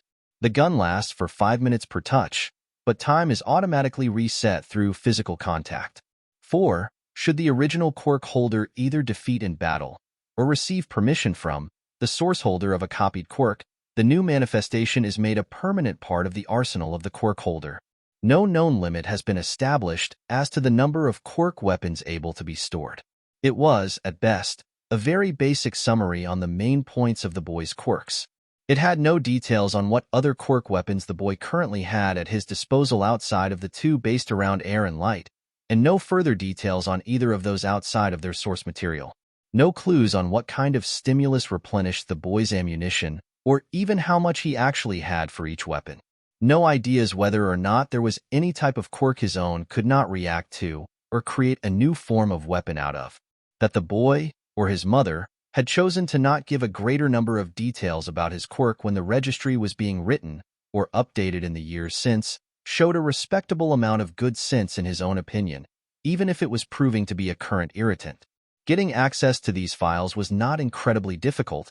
The ease of his own access proved that, so leaving only a vague, general description on the main abilities of the quirk, both fulfilled the lower limit required by law for the quirk registry file, and also prevented anyone with untoward intentions from having too much information on the individual. It really was amazing how many villains took the information on someone's ill-gotten quirk registry as gospel when they were trying to get an advantage over a particular hero. Sasaki Mirai, the pro-hero known as Sir Night-Eye, set the file down on the desk and laced his long fingers together in thought. He had met with his old friend Yagi Tashinori, All Might, recently, to try and persuade him to transfer One for All to his protege, Tagada Mirio. Interestingly, his old partner had seemed open to the possibility and was actively considering Mirio as a possible successor, but the encounter with one Midoriya Izuku had apparently shown him that there were other options. As nostalgic as it was to have his opinion listened to again by his former partner, Mirai could admit that All Might had raised several good points in regards to offering One for All to Midoriya instead of Mirio. First off, both All Might and his immediate predecessor had been close combatants, so choosing Midoriya, who was clearly a ranged specialist by the nature of his quirk, would act as a form of camouflage against All for One who'd likely suspect that All Might would follow his teacher's path and choose a similarly talented successor. It wasn't a very strong point, but it made a certain degree of sense. Though Mirai personally doubted that kind of base deception would fool the man who'd ruled the criminal underworld for over 2 centuries. Secondly, was the point that the best way to counter the sheer versatility of abilities that All for One granted its insidious master was with a quirk that could gather and use multiple quirks on its own. As much as Mirai wished he could dismiss it, that argument made far too much sense to simply ignore. Just from the brief look at his quirk registry and the images he'd been able to gather on both of Midoriya's encounters with the sludge villain, he could tell that the boy's quirk had an immense amount of potential. The boy himself had shown an impressive amount of skill and acumen for someone without any formal training, which was proof of either talent or a willingness to work, or both, at least. As much as Night-Eye wished for his own protege to continue All Might's legacy as a symbol of peace and believed that he had the potential to do so, he could admit that Midoriya Izuku was not without his own potential as well. In the end, they'd agreed that All Might would watch and test Midoriya over the year to come, as well as for the start of his time at UA High. If Midoriya had not proved himself to All Might by the end of the sports festival, then Tashinori had agreed to pass One for All down to Mirio. If he proved himself, then All Might would pass the quirk on to Midoriya when he was physically capable of carrying it. At the very least, he's finally committed to passing on the torch. That's what's important right now. The former sidekick sighed tiredly. Despite their estrangement over the past few years, he still considered All Might a dear friend, and the vision that his quirk, Foresight, had given him was that of the symbol of peace dying a horrible death from the wounds dealt to him by All for One. Yagi Toshinori was one of the most honest and good-hearted men that Mirai had ever met, but he was also a stubborn, idealistic, and self-sacrificing idiot that seemed intent on bearing the world on his shoulders alone. As All Might, he had saved countless lives and had prevented disasters that would have devastated Japan several times over. He'd put everything he had into his last confrontation with the man who had murdered all of his predecessors and, if not truly killing him, had driven All for One into the deepest shadows of the world to lick his wounds and likely suffer the same type of slow death that Toshinori himself was suffering. If anyone deserved to retire and enjoy a few final years of peace, then it was All Might. Whether it be Midoriya or Mirio, in the end it doesn't matter, but you have to retire Toshinori. It's the only way you'll survive long enough to actually enjoy the peace you fought so hard for. Sir Night-Eye thought, his frame shuddering uncontrollably as his mind was forced back to that terrible vision he'd witnessed all those years ago. In all his life, he'd never been able to alter the future once he'd witnessed it with his foresight. But by the 8 million kami he'd change this one. He'd go beyond plus ultra to see his idol, his hero, and his friend survive and live a peaceful life. The next day after school, Dagoba Beach. Damn, this place is a fucking shithole. Katsuki stated bluntly, as was his wont. His habitual scowl darkening as looked at the sheer amount of garbage coating the beach. Is that a fucking fridge? Holy shit, is that a goddamn truck? How fucking lazy can someone be to just abandon a motherfucking truck on a beach? The explosion. Holder had never really cared that much about small stuff like littering and the like, but this was taking it to a level that was just fucking ridiculous. Grow some damn civil pride already. You fucking lazy jackasses. Kakin, Izuku muttered, instinctively trying to temper his friend's rather caustic tirade, but he couldn't really argue in this case. This was simply disgraceful, letting a public beach degrade down to this level of disrepair. How could no one have noticed it or done something before it got this bad? Granted, the Dagoba Municipal Beach was located at the very edge of Mizudafu, right at the edge of the industrial district, so it likely hadn't been a popular spot even before the litter had started piling up. But still, Katsuki absently noticed Izuku rubbing his hands together, a nervous tic that the smaller teen had developed over the years whenever he was either nervous or deep in thought. "Come on, Deku, snap the hell out of it," he snarled, drawing his friend out of his rambling thoughts. "We're going to be trained by All Might. He saw just how badass we are when we dealt with that slime ball, and he offered to do this himself. He ain't gonna look down on you like those shitty extras. I can't know that, Kakin. I'm worried that I won't be able to live up to his expectations." The verdette fretted, before descending into another mutter storm, his hands rubbing together at a pace that Katsuki honestly wondered if they were going to start sparking soon. Rolling his eyes, Katsuki reached out and lightly thwacked his childhood friend across the back of his head to snap him out of it. He'd been doing this since they were 3 fucking years old, and he was now a master at measuring the severity of a mutter storm and applying just enough force to snap his sidekick out of it. This one was only a Category 3, probably offset by Deka's own excitement. He practically had to use his quirk to snap the nerd out of it when he reached Category 10. Thankfully, those were rarer than fuck these days. Damn it, Deku. If you put all the energy you waste fretting over everything into actually training, then you might actually be able to beat me more often in our spars. He snapped as his friend rubbed the back of his head, though there was no heat in it. This is the chance of a fucking lifetime. Dek, the goddamn #1 pro hero, All Might himself, wants to train us. Do you know how many fucking pro heroes would give an arm and a leg for a chance like this? Never mind a couple of kids who haven't even started hero school yet. Are we going to screw up a time or two? Maybe. We're untrained kids, damn it. But you know what we'll do if that happens? We'll pick our asses up, take whatever criticism All Might hands out, and get fucking better. 'Cause we're gonna be top damn heroes. Kakin. Izuku stared at his best friend for a moment, blinking back tears before nodding firmly. Why yeah, you're right. We just have to give our all. Ahahaha. Now that's the kind of attitude a UA hopeful should have. All Might boomed out as he slammed down to the ground next to them. Greetings, young Midoriya and young Bakugo. All Might. Izuku bowed jerkily. Thank you for training us. Yo. Katsuki said casually, affecting nonchalance. The slightly manic and excited smile on his face put paid to any success he may have had, however. The chance to train two such promising members of the next generation is a privilege, so if anything, I should be thank you too for agreeing to let me train you. The large man responded with a laugh before clapping his hands together. Now, before we get started, I need to understand your quirks, since your registry files only give the basics, and I'll need quite a bit more than that to properly plan this out. I can help there. Izuku piped up excitedly. He pulled a pair of thin booklets from somewhere and offered them to the perplexed pro. I copied these from my other notebooks, so they should tell you everything you need to know about our quirks. K. Looks like your nerding out is actually gonna pay off for once.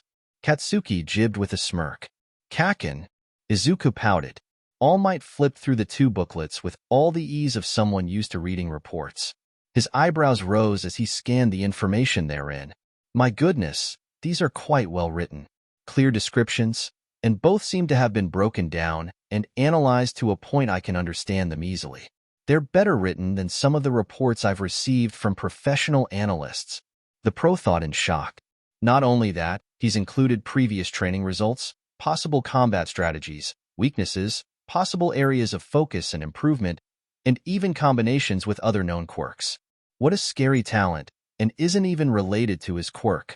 As someone who'd been quirkless before receiving One for All, Toshinori had tried to never be purely reliant on his quirk in any given situation.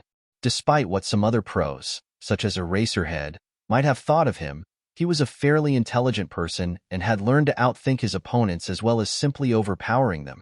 Having worked with Sir Night-Eye, whose quirk was something that most would not associate with direct combat, for years he was well aware of how important outthinking an opponent could be. Most of the time when Mirai fought, he'd already beaten his opponent long before the first punch had been thrown. No, All Might knew the value of being smart, even if most couldn't see it behind his boisterous and forward persona. And Midoriya Izuku had broken down his and his friend's quirks down in such thorough detail that the pro honestly doubted that someone without an actual analysis quirk could add anything to it. That kind of ability was something to be nurtured and trained. He'd have to include it in his training plans going forward. Oh my, young Midoriya, these are quite well made and thorough. Very well done, young man, he boomed, shooting the verdette a thumbs up. Do you mind if I keep these for reference? Oh, of course, please do. Izuku stammered out, blushing brightly at the praise and causing All Might to chortle. Very good, the number one nodded as he slid both booklets into his back pocket. Now, to start off your training, you'll both be doing the same exercise regime while working to clean up this beach, he explained, gesturing out to the virtual wasteland of junk. With so many different objects of different weights, sizes, and shapes, you'll be able to exercise all your muscles thoroughly, even ones that don't see regular use. We'll also be incorporating quirk testing and training to get you both using your quirks to the best of your abilities. This is the foundation of my aiming to pass American Dream Plan. Hell yeah. Katsuki grinned with a gleam in his eyes. This was just what he was talking about. He'd looked into gyms before, but most of the ones he'd found hadn't offered anything close to the kind of workout he and Izuku were looking. Most were full of ass-kissing pussies that wouldn't know how to push themselves to save their lives. Before we begin, however, can I ask you what it was you used to defeat the sludge villain after he escaped from me, young Midoriya? All Might asked. Oh, yeah, that would be this, Izuku said, forming a familiar weapon from his right hand. This is the gun that's formed out of Kakin's quirk, the explosion launcher. I combined and compressed 3 of the shots it gives me into a single round before firing it. It's a technique I call Mega Buster, as it powers up the shots fired from any particular gun, or it's supposed to. The dumbass almost lost an arm when he tried it a couple years ago, but that's because the idiot tried to compress the entire magazine of the Lightbuster into a single round. Katsuki added. This time, he did it with only half of the explosion launcher's ammo, and that one's got a tiny ammo capacity. I see. All Might mused. Young Midoriya, could you try firing another of these Mega Busters using the Lightbuster? Do it slowly and don't go beyond. Let's stop at 25% of your magazine capacity this time. Sure thing, sir. Izuku gulped out nervously, but dutifully transformed his arm from the explosion launcher into the Lightbuster. Visually, the Lightbuster was nearly identical to the Airbuster, both being mostly smooth cylinders of dark blue metal emerging from the base of his wrists. Only the Lightbuster lacked the small air intake ports located at the base of the Airbuster. Anything in particular I should aim for? That fridge would be an ideal target. It looks as if whoever dumped it didn't empty it first. All Might wrinkled his nose in disgust. He would have to see about convincing the local heroes to keep an eye on this beach once it was cleaned to prevent this from happening again. It was simply disgraceful that this place had been allowed to get this bad in the first place. Here I go, Izuku said, and mentally reached for the magazine of light bullets that his Lightbuster had. The Lightbuster had a magazine of 200 shots and was fully loaded whenever he brought it out. Slowly, Izuku mentally selected the top 50 rounds and began to slowly compress and combine them into a single round. Well, it's definitely going better than last time, Katsuki muttered as he glared at where Izuku's Lightbuster was glowing with a soft yellow light. Last time it started smoking and cracking right away. You said this happened about 4 years ago. So young Midoriya would have just been turning 11 then, correct? All Might asked curiously. Just a couple months after he'd turned 11, yeah? Katsuki answered with a nod. Then it was likely a result of reaching too far, too soon, and the fact that his quirk was still developing. All Might pointed out. Like a lot of biological factors, quirks tend to develop quite a bit during puberty. It's one of the reasons hero training waits until high school to begin, so that quirks will be given a chance to develop naturally before being pushed by hero training. His buster arms likely couldn't handle the strain before, but now, 50-round combination, Mega Light Buster, Izuku shouted, a blast of yellow light leaving his buster's muzzle and slamming into the old fridge so fast that if a watcher blinked, they'd have missed it. All Might walked over and inspected the fridge carefully. The blast had struck dead center and nearly buckled the fridge in half from the force, causing a deluge of gunk to splatter across the sands. The number one also quickly noted the complete lack of scorch marks across the portions he could still see. Just as the boy's notes had said, the Light Buster's projectiles seemed to be purely masses of condensed, solidified light, meaning that there was little to no heat produced. Well now, that was quite the impressive attack, young man, the pro offered with an approving nod. The biggest downside that I'm seeing is the amount of time it takes you to charge a shot to this level. Hopefully that's something we can improve with time and practice. We'll have you able to smash robots in no time. Is that what the exam for UA is this year? Izuku asked curiously. It's been the exam for must be going on 10 years now, All Might said with a laugh. Much easier to set hard limits to what levels of combat efficiency they're allowed to use than a bunch of pro heroes, not to mention cheaper. I'll not give you any specifics, but let's say that there are various types and leave it at that. He decided to neglect to mention how some people, Aizawa, wanted to scrap it in favor of more individualized exams for each student. It would never happen, due to time and expense constraints, but it was better not to worry them without cause. So we get to cut loose and smash a bunch of bots during the entrance exam? Katsuki latched onto the one part that interested him the most. He could count the number of times he'd been allowed to let loose with his quirk on one hand. Ha ha ha ha. Indeed. The muscular man guffawed. Now, let's begin our training session for real. We have a lot to do, and only 10 months to whip you two into shape. Ready to sweat? Yes, sir, the two boys replied eagerly. Thus began 10 months of hell for the pair of friends. Chapter 4, Robot Busting. 1 month before the UA entrance exam. Principal Nizu's office. Toshinori-kun, so good to see you. Come in, come in. Nizu offered brightly as the skeletal true form of the #1 pro hero in Japan stepped into his office.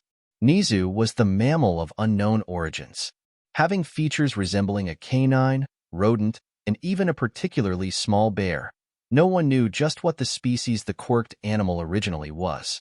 Covered from head to tail in pure white fur, he was constantly dressed in a specially tailored set of dress pants and a matching vest, along with a white shirt and a set of sensible shoes. He was currently preparing a fresh cup of tea as his guest arrived, quickly and easily pouring a second cup before manipulating his motorized office chair back behind his desk with a few adept flicks of his tail.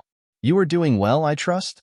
The high-spec quirk holder asked politely as he set the second cup in front of the guest's seat. "As well as can be expected given the state my body is in these days."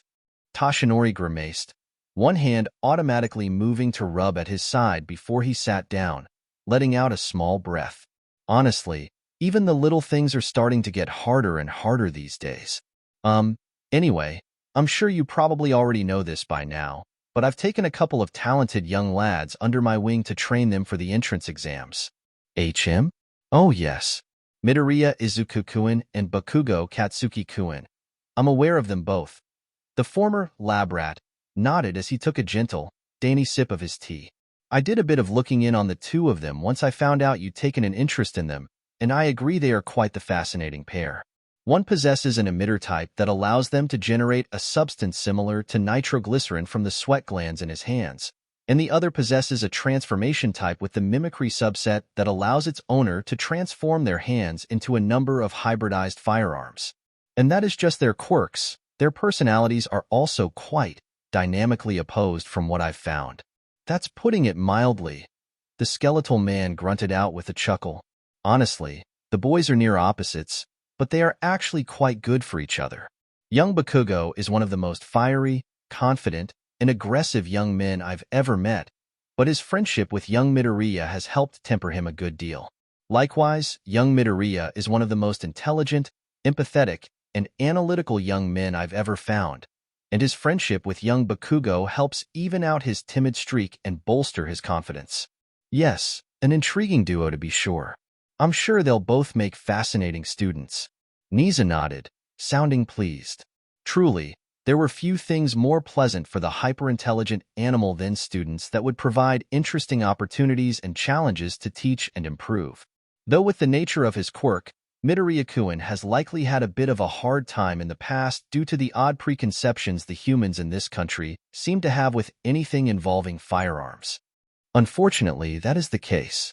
As I said, young Bakugo's friendship has done a lot to offset the worst of it, and my own mentorship seems to have helped quite a bit as well, but the boy still has more than a few self-worth issues due to it. Toshinori agreed with a slightly frustrated shake of his head and a disapproving frown on his lips.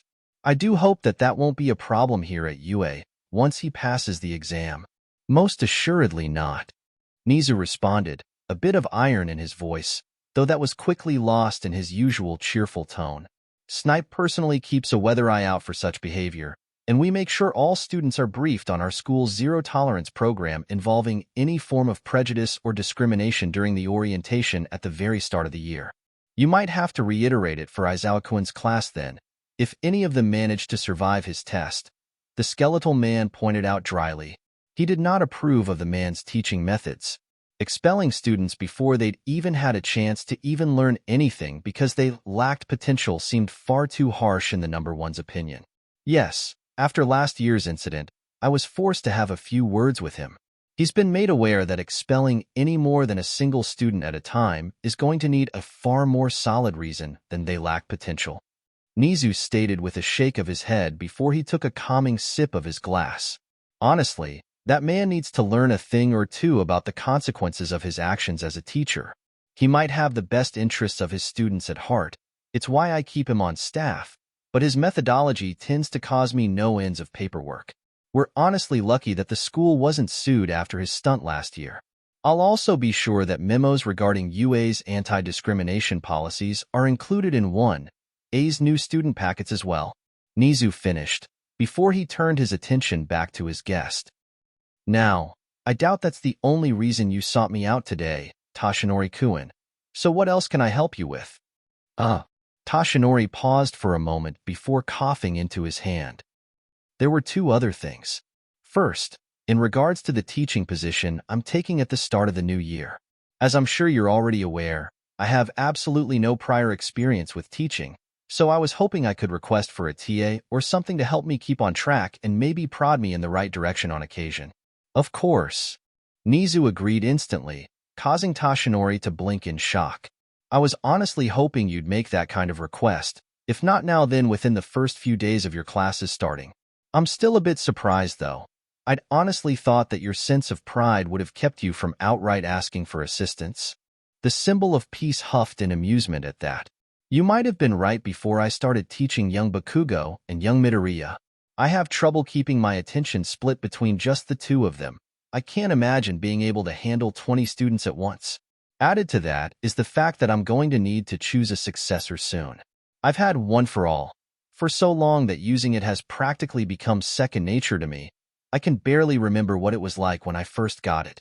I'm going to have to ask Gran Torino-sensei for help with that.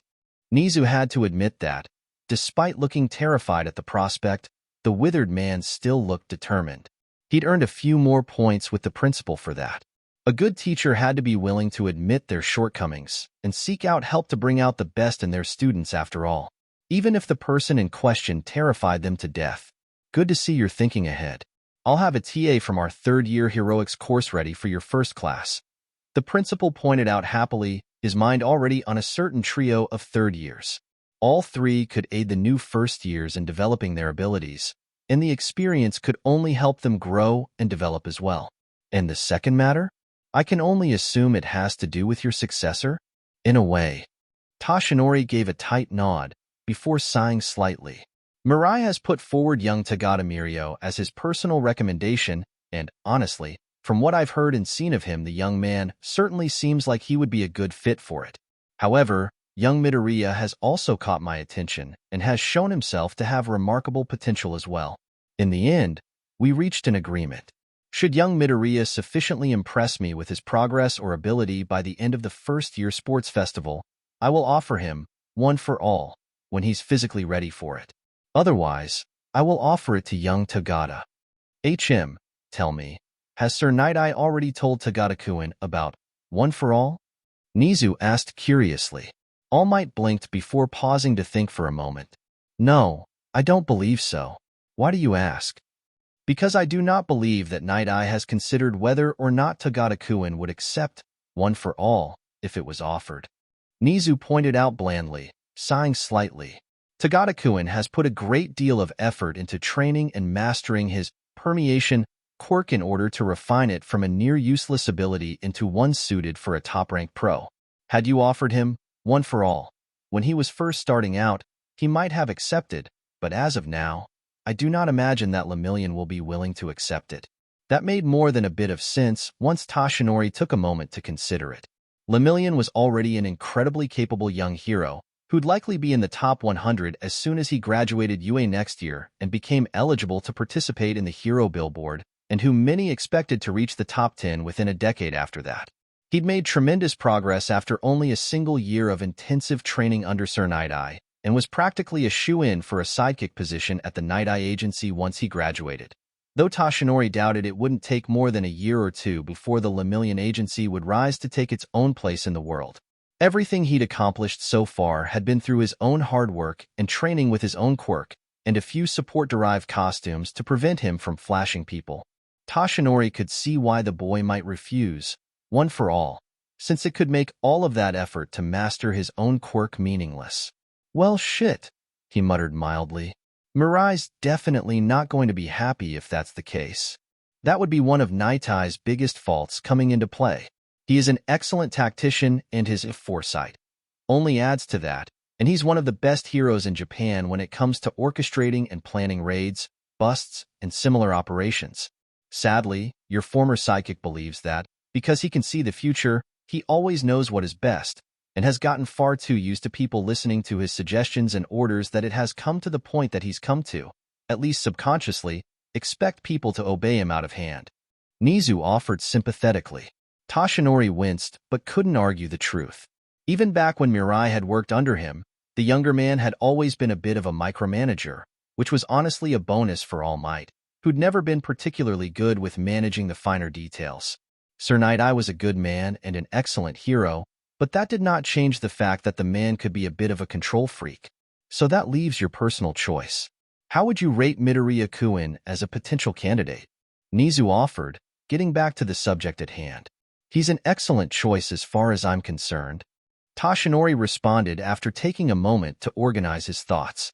Before I started training him, I'd have given him and Bakugo even odds against any of UA's current second years in terms of pure combat ability. Since then, I've primarily been working on building up their physical capabilities, as well as refining their combat tactics and helping hone their quirks a bit. Oh yes, there's another aspect of young Midoriya I wanted your opinion on.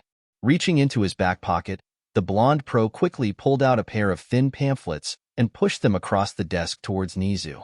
Have a look through those and give me your opinion, sir. Honestly intrigued at the suggestion, the quirked animal quickly picked up one of the pamphlets and began to read through it. As the pages were flipped through and the minutes passed, Toshinori couldn't help but grin as Nizu gently put the first pamphlet down and quickly took up the second. Another few minutes passed before Nizu politely closed the second packet, gently refolded and placed it atop the first before sliding them both back across the desk. Well, Toshinori-kun, I can honestly say that I've never been both this impressed and this jealous at once before. Nizu offered with a slight pout.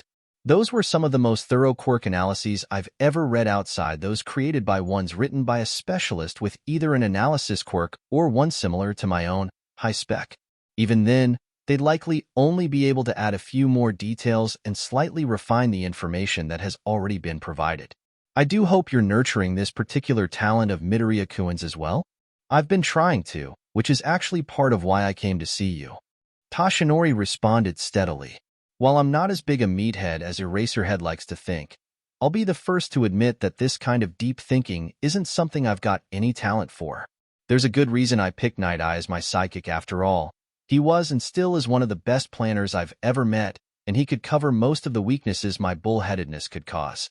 The only reason I've been able to help young Midoriya with this so far is from going off of decades of experience, but I've got to admit that I'm just not the person to refine this particular talent of his into what it could be. You, on the other hand, could probably teach him to use it in ways I couldn't hope to imagine. Nizu grinned a bit at that. Heroes were grouped into a number of different fields based on their specialties. Combat heroes who were the best at facing down villains directly. Rescue heroes who focused on saving lives and stopping things like fires and building collapses from killing civilians. Disaster heroes who focused on disaster relief and even preventing disasters themselves. Covert heroes who specialized in undercover work against villain and criminal groups. Nizu was the top investigative hero in Japan and one of the top 10 in the world, a master of gathering and collating data regarding criminals to plan raids as well as solving criminal mysteries. To be tutored by him personally was something that was just as much as dreaded as it was sought after. Oh, you're certainly full of surprises today, Toshinori-kun. The genius hero gave a short, excited bark of laughter. While I'm certainly impressed by Midoriya-kun's analysis of his and his best friend's quirks, I'll require a bit more proof before I decide whether to take him on as a personal student. I shall keep a close eye on him during the entrance exam to see for myself if he's worth teaching. That's perfectly fine, sir. I'm sure young Midoriya won't fail to impress. Toshinori agreed with a nod. It was honestly more than he'd expected to get. Well, I'd best be heading back to Dagoba Beach. Young Bakugo and young Midoriya should be finished cleaning it within the next few days. Public service. Excellent exercise and a good way to help ground them in the basics of heroics. Nizu nodded approvingly. Well, I shan't keep you. I look forward to seeing how your young projects do at the general entrance exams next month. Honestly, so am I. The skeletal man agreed with a grin as he gave his future boss a final nod before getting up and heading out the door. Midoriya Izuku-kun. The principal mused to himself, once again alone in his office. I wonder if you'll manage to impress me? Oh, it's been ages since I've looked forward to an exam so eagerly. Hee. Elsewhere, Midoriya Izuku felt a chill run down his spine. The day of the exam. Gates of UA High. We're really here. Izuku whispered out in wonder, eyes wide and sparkling as he tried to take in all of UA at once. Damned straight we are. The blonde boy by his side was grinning ferally, eyes roaming over his and his partner's future domain. The two young men had just passed through the infamous UA barrier that kept both invading villains and overeager press and sightseers from interfering with the illustrious institution of heroics, and both were just taking a moment to soak in the view. Katsuki then playfully reached out and punched his best friend in the arm. We're here at fucking last. 10 months of goddamned community service training from hell, but it'll be worth it after today. Let's go. As Katsuki marched forward, smile feral and bloodthirsty at the thought of the carnage to come, Izuku stayed back a moment longer to keep basking in the feeling of standing in the presence of Japan's greatest hero school before moving to follow his friend. He took an absent step forward, only to suddenly trip due to a slightly raised brick, which quickly sent him careening down toward the ground. Well, this can't be a good sign. He deadpanned as he braced himself to kiss brick as his body descended, until he suddenly stopped mid-fall and abruptly began to float through the air. As his mind caught up with reality, there was really only one thing he could do. Eh? He squealed out as he began to flail in midair. React like an idiot. Sorry about using my quirk on you like that without permission. A female voice suddenly offered cheerfully from behind him. A moment later, Izuku suddenly felt gravity reassert itself, and he fell back to earth and landed with a stumble. Catching himself before he could fall again, Izuku could only blink in surprise as he turned to catch sight of the speaker. She was a cute brunette with what looked like a pair of permanent blush marks on her cheeks. She was wearing a dark brown coat and had a slate gray backpack on her back. A dark blue skirt, black tights, and black shoes finished her ensemble. One thing he noticed was that she seemed to have pads of some sort on her fingertips, related to her quirk, perhaps? You looked like you were about to take a nasty spill, she continued, a smile on her lips. I thought it would just be plain bad luck to fall like that right before a big test, so I couldn't help but step in. You okay? Why yeah, thank you. Izuku managed to stutter out, a blush quickly rising to his cheeks. He wasn't accustomed to talking to girls.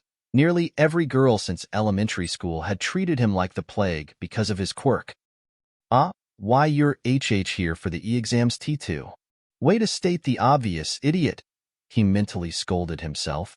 Yup, the hero course, the girl agreed cheerfully. You? Same, the verdette answered, managing to work up a nervous smile. Well, you're certainly off to a good start. You certainly saved me from having to go through the exams with a broken nose. I hope you do well. Midoriya Izuku. Nice to meet you, Midoriya-kun. The girl seemed to beam at him, her blush marks deepening slightly at the praise. I'm Uraraka Ohako. Let's both do our best to get into the hero course. With that, the brunette charged past him and headed for the exam halls. Katsuki, who'd been watching the whole thing with a mix of disbelief, annoyance, and amusement, simply shook his head as Izuku just stood there stunned for a long moment. Patience quickly fading, the bomber quickly stepped up to his childhood friend and provided a light slap to the back of his head to restart his brain. No time for daydreaming, nerd. We've got a fucking exam to kill, he barked out, before snorting as he started walking towards the exam hall. That's just like you. Literally falling head over heels for a pretty girl. Kakin. Izuku squeaked in embarrassment as he moved to follow his friend, being much more careful to watch his step this time. One mind-numbingly extensive exam later. Auditorium. Holy fuck, and I thought Aldera's tests were piss easy. Katsuki grunted as he flopped down into their assigned seats in the main auditorium after being dismissed from the testing rooms. That exam was a fucking cakewalk, but it was so damn long. There were moments I wasn't sure I'd be able to finish the damn thing in time. Maybe that was just another part of the exams? Izuku hummed thoughtfully as he took his seat next to his friend. Heroes need to be able to quickly prioritize and assess information in very limited spans of time, so the size of the test could have just been another part of the exams. Katsuki mulled that over for a moment before leaning back in his seat. Shit, that makes a twisted kind of sense. Guess that's part of the reason UA's known as the damned best of the best. They make everything a test. Removing his hand from his face, Katsuki grinned ferally at his partner. That's why we fucking belong here after all. We both aced that freaking test in every sense of the word, and now all we've got to do is curb stomp the practical and we're good as shit in gold. Fist bumping, the two settled down and waited for the rest of the applicants to arrive. The clock clicked down as the massive room quickly filled up with students before an alarm suddenly buzzed, signaling the break was over. Instantly, the lights in the auditorium dimmed as the doors automatically slammed shut. A moment later, a new figure stepped onto the illuminated stage and up to the speaking podium. Someone that Izuku instantly recognized. "Kaken, look!" he whispered out excitedly. "It's the voice hero, Present Mike," he whispered excitedly. "Calm the fuck down already." Katsuki growled out while rolling his eyes. Even after 10 months of being trained by the freaking #1 hero himself, his childhood friends still got excited about meeting any 2-bit extra in a costume. "Let me hear YA all say YHHHHH," the voice hero called out, using his quirk to boom across the entire auditorium. Unfortunately, the impressive, loud display was met with silence. "Geez, tough crowd," Mike muttered under his breath, before speaking up again, quickly regaining his usual enthusiasm.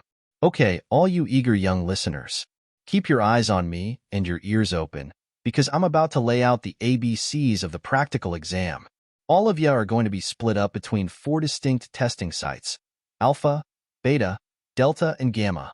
On the screen behind Mike, a map of UA's campus appeared, marking the 4 testing sites. There should be a paper packet attached to the bottom of each of your seats. Go ahead and grab that and open her up to find out which testing ground you've been assigned. Once there, your exam is simplicity itself. Beat those baddies. The screen suddenly shifted, this time showing the shadowy outlines of 4 different robots. Here we have the Victory class, the Imperial class, the Venator class, and the Executor class villain substitution bots. Mike declared. There's a certain number of each at the various testing grounds, and each one of these nasty little stand-ins is worth a certain number of points if you take them down. Victories are 1 point, Imperials are 2-pointers, and Venators are 3-pointers. You'll have 10 minutes to hunt down and beat as many as you can to rack up your high score. So it's a game of search and destroy? Bakugo smirked, a hungry gleam in his eyes. "I like it. Huh, looks like we're assigned to different grounds." Izuku muttered as he scanned the sheet he'd found beneath his seat. "Tisage." Katsuki clicked his tongue in annoyance, probably as a way to keep friends from the same junior high from teaming up together. He was honestly a bit disappointed. He'd honestly wanted to see how much carnage he and his partner could dish out if they were allowed to really cut loose together. "Now let's set some ground rules," the voice hero continued. "There is to be no use in your quirks on or otherwise attacking a fellow examinee with the intent to harm. Nor are you allowed to attempt to set them up to be attacked by villain bots.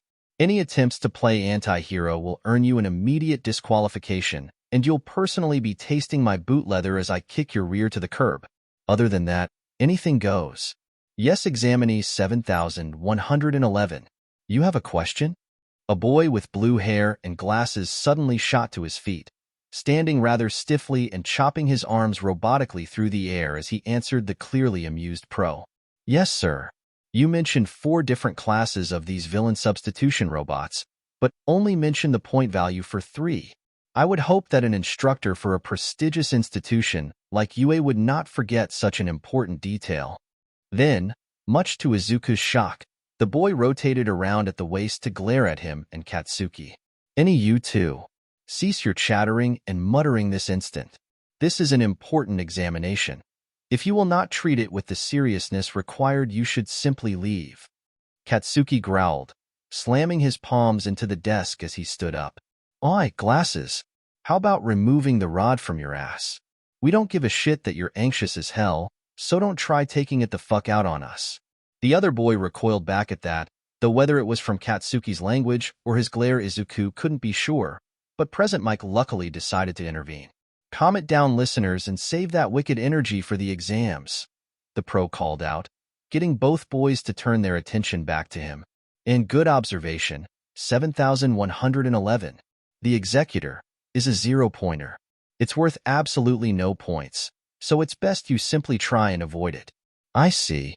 Thank you for the clarification, the stiff boy stated, bowing deeply before sitting down. All right then, if there's no other questions, please make your way through the marked exit. There are buses waiting, each marked with your assigned testing site. Mixed sunglasses seem to flash in the ambient light. Hope you all enjoy your suffering, kids. 20 minutes later. Testing ground beta. Izuku gulped slightly as he stared up at the massive concrete gates that surrounded the exam area. Behind it, Izuku could just make out a myriad of rooftops seemingly taken right out of some cityscape, and he could easily make out the dim outline of 3 others just like it in the distance. It was still utterly mind-blowing how large UA's campus was, given the price of land in Japan these days. How exactly the cityscapes had been built was simple enough to answer if one knew anything about the staff currently employed by UA. Ishiyama Kin, more commonly known as the construction hero, Cementos, possessed the cement quirk that let him manipulate and reshape any cement-based substance that he touched. Putting together a number of false cityscapes like this would be a simple, if lengthy, task for the man. Looking around, he quickly noticed that everyone, aside from himself, the glasses guy, and Uraraka, were all dressed in casual clothes rather than gym wear. They'd been given an opportunity to change the practical exams, so they should at least be wearing gym wear. The tall boy with glasses was wearing what Izuku would have liked to have worn himself, some sort of tight blue bodysuit that left his arms and legs exposed from the upper arms and upper thighs respectively. It would allow the boy complete freedom of movement without worrying about flapping clothes getting in the way. He, and Uraraka for that matter, were both wearing normal tracksuits, which would at least not get in the way too much. You there, the mumbler from before. The tall boy suddenly seemed to notice him and quickly started to march robotically toward him. An idle part of the verdette's mind noticed what looked like exhaust ports emerging from the back of his calves. Some kind of mutation quirk? Ah, the nervous guy. Izuku responded, causing the other boy to sputter for a moment before slumping in defeat. Is it really that obvious? He asked sheepishly. Kinda. Izuku offered with a wince. You're moving like a robot in need of an oil can in the way you were lashing out at anyone who didn't seem worried. Ah, I see. I will need to work on improving my composure. The bespectacled boy let out a sigh before stiffening up again. However, you should do the same. Your mutterings could easily distract the other applicants. Izuku shrugged. You see, can't really expect everything to be quiet and calm if you're trying to be a hero. Anyone who'd be distracted by me muttering to myself really needs to learn to focus if they want to get into UA. Nearby, many of the other applicants who'd been eavesdropping rather than preparing for the test to start suddenly felt an arrow labeled.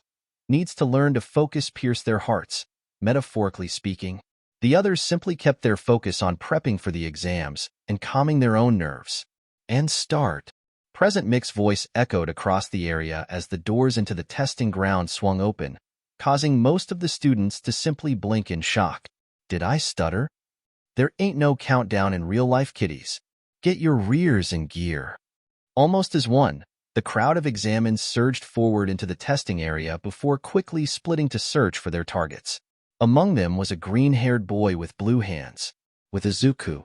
With a thought, Izuku shifted his right hand into the light buster as he spotted a one-pointer charging down the street towards him.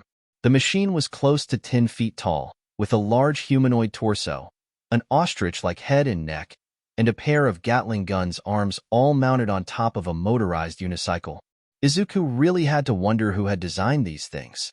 Shaking the stray thought off, the teenaged blaster quickly raised his arm and, with a speed that was almost reflexive at this point, took aim and fired a single shot toward the machine's torso.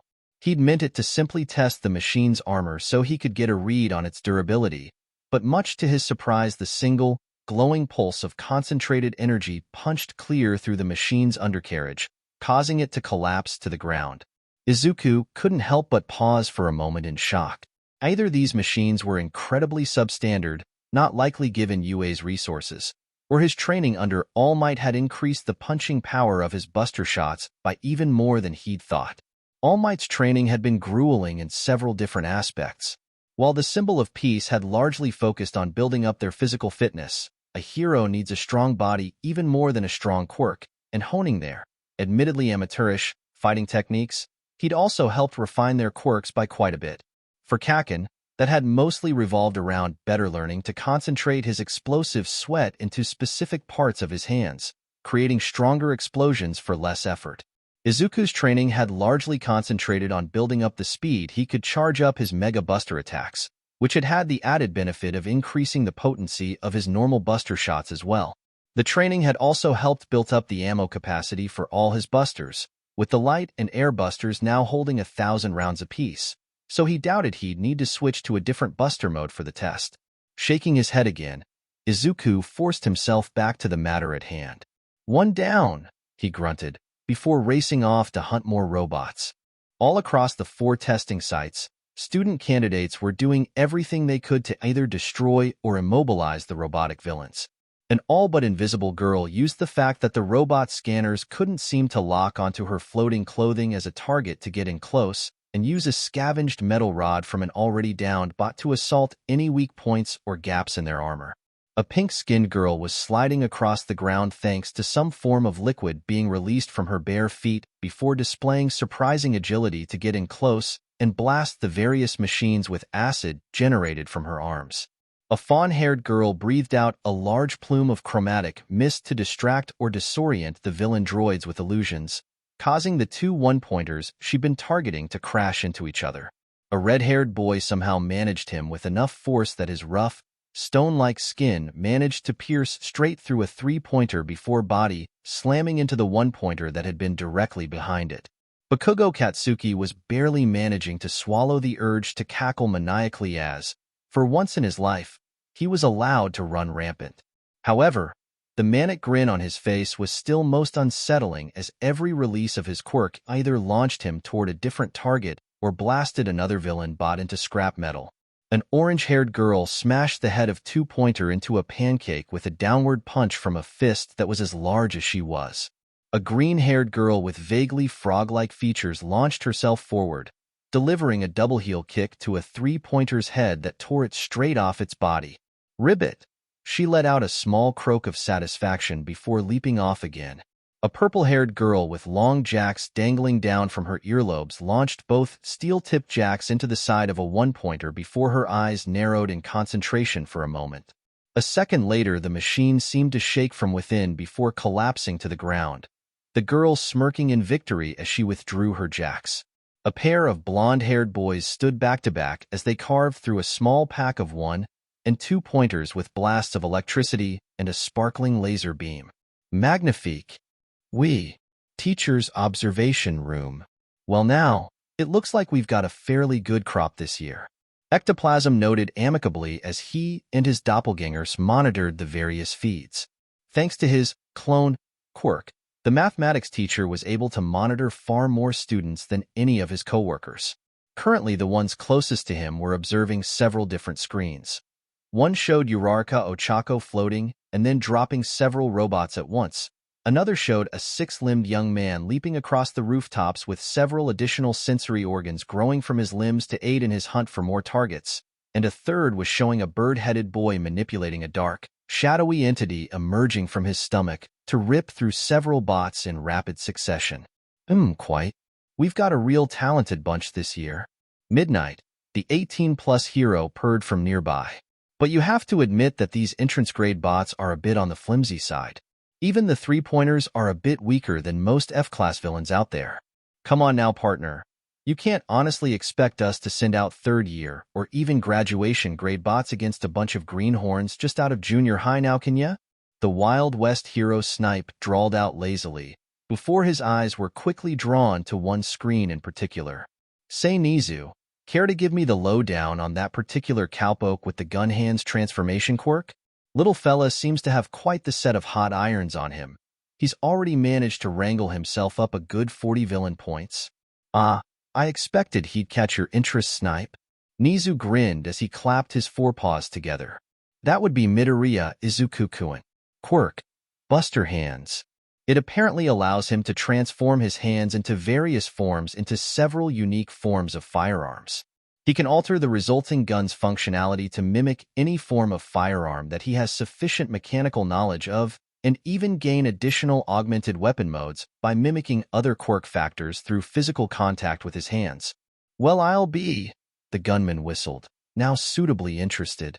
Bringing up his personal screen, he began to look back through the footage of Midoriya's tests so far. He was quite pleased to see the boy take out several villain bots before they could ambush or otherwise attack his fellow competitors with a single well-placed shot each. Looks like the little gunslingers even managed to pull a few of competitors out of the fire so far. That's got to be worth a few rescue points. Don't start rushing things just because you found a new favorite, Snipe. Midnight teased her fellow teacher, a catty grin on her lips.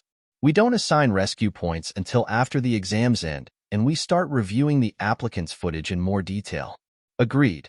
Now I believe it's time we put our applicants through their true trial. The skeletal form of Toshinori butted in.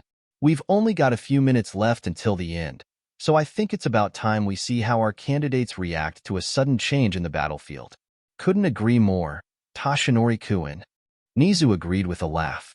Majima-kun, if you would. You've got it, boss, the excavation hero, Power Loader, complied, quickly flipping the protective cover off a single large red button with the words Plus Ultra written across it in white block capitals. With a grin of his own, UA's resident gearhead pressed the button and unleashed robotic hell on the would-be students. Now it's time to see who is really worthy of earning the title of hero, and who still needs to be taught what the word truly means. Toshinori stated softly as, one by one, the zero-pointer robots, each a massive machine larger than any of the building in the mock cityscapes, erupted from their underground bunkers concealed directly at the center of each testing site. With Izuku as the massive robot, which the unfrozen portion of his mind noticed looked almost identical to the fourth silhouette from the auditorium, reared up before slamming one of its arms into one of the nearby buildings, completely demolishing it and sending large chunks of debris flying in all directions. Izuku only had a single cognizant thought echoing through his head. Isn't something that big a bit too much? The executor class was simply gigantic, towering over the 4-story buildings that made up the largest part of the cityscape. The massive tank tracks that propelled it seemed to shake the very earth as they rumbled forward, and each swing of its massive arms caused another nearby building to disappear in a cloud of dust and debris. The 8 mechanical red eyes scattered across its head seemed to glow demonically as it glared across the testing site. Naturally, in the face of such a threat, many of the examinees did the natural thing. Run. Run for your lives. Crap. Crap. Super crap. Mommy. I.e. they panicked and ran for the hills. Fighting down a growing sense of panic of his own, Izuku suddenly noticed that the monstrous machine was chuntering in his general direction. He was about to turn and make a break for it himself when he suddenly caught a familiar voice shouting weakly from where some of the rubble from the first building had landed, barely audible over the panicked cries of the fleeing applicants. Help! Uraraka Ochako's voice shouted out again from amidst the rubble. Izuku's eyes instantly moved to scan across the fallen debris, quickly finding the girl. She was pinned, stomach side down under a large slab of concrete, with both her arms out of position.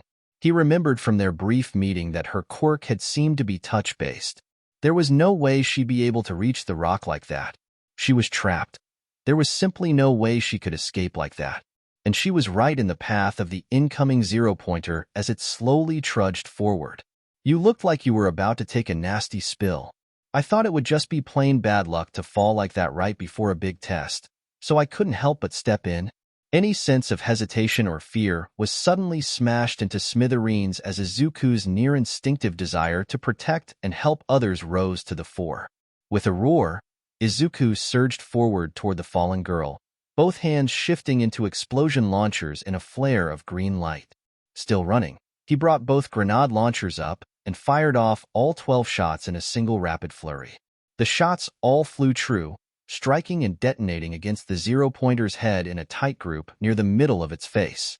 Unbeknownst to Izuku, that little display of marksmanship had earned him some bonus points with Snipe. Damn it! Izuku bit out as the smoke enveloping the robot's head cleared.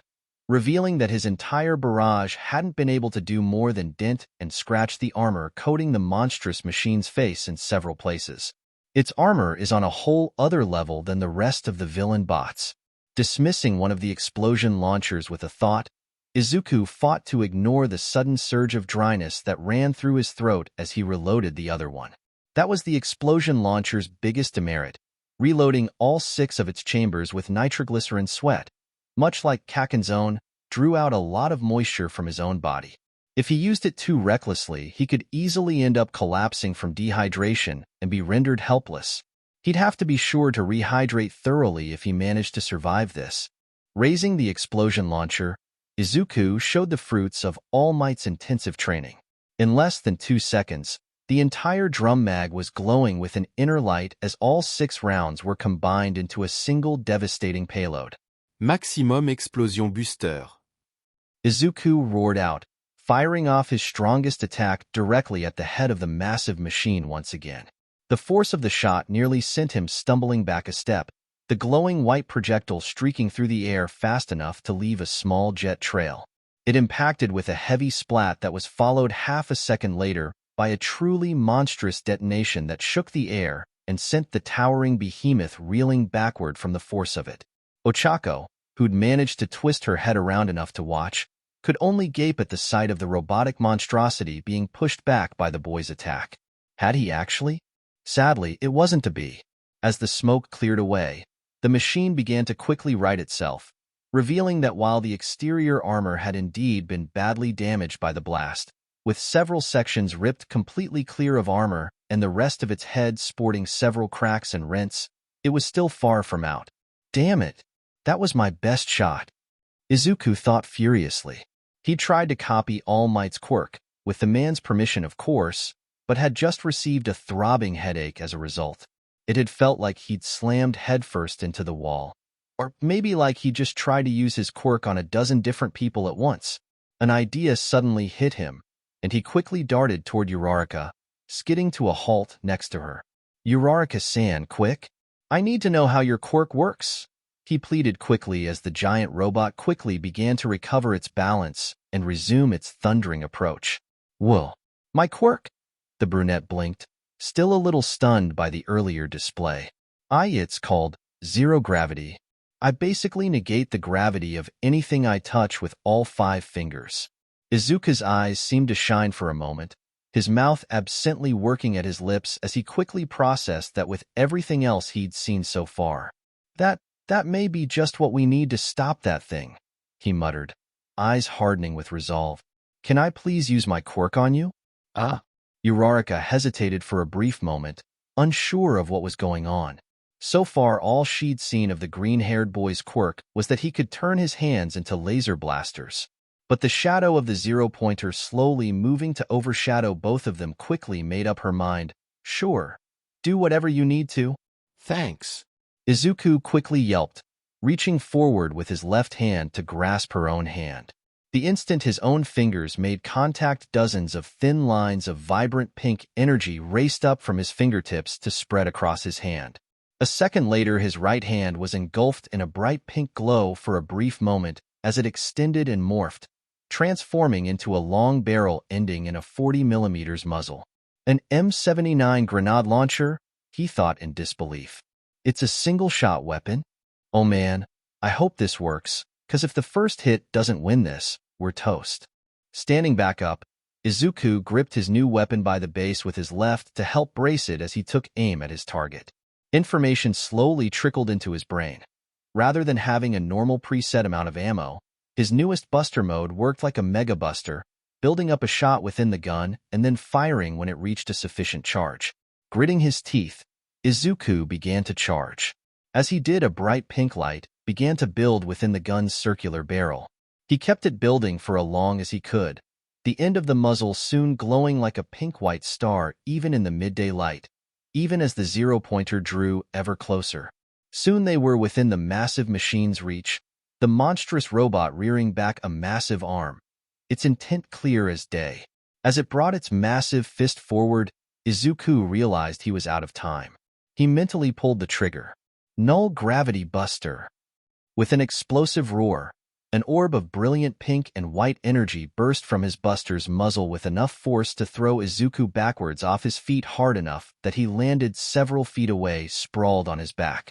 The round itself, however, shot straight and true, slamming into the zero-pointer's descending fist. On impact, the orb flared in a blinding flash of pink light that quickly engulfed the entirety of the massive machine. For a moment, nothing seemed to happen. The robot merely froze mid-punch, its entire body simply glowing with a vibrant pink sheen for a moment before. Whoosh! Kia! Ochako let out a small shriek. She was suddenly buffeted by a massive onrush of winds as the zero-pointer was launched skywards at immense speeds, blurring through the air like it was a rocket rather than a massive robot. Whoa! The brunette breathed out in awe as she watched in stunned amazement as the villain bot vanished into the sky. Teacher's observatory. What the hell? Ectoplasm roared, eyes darting between the various monitors as he tried to make sense of what he'd just witnessed. Did that examinee just send an executor class into orbit? Actually, according to Geosynchronous Satellite that last year's third-year support course launched as their finals project, it's already left orbit.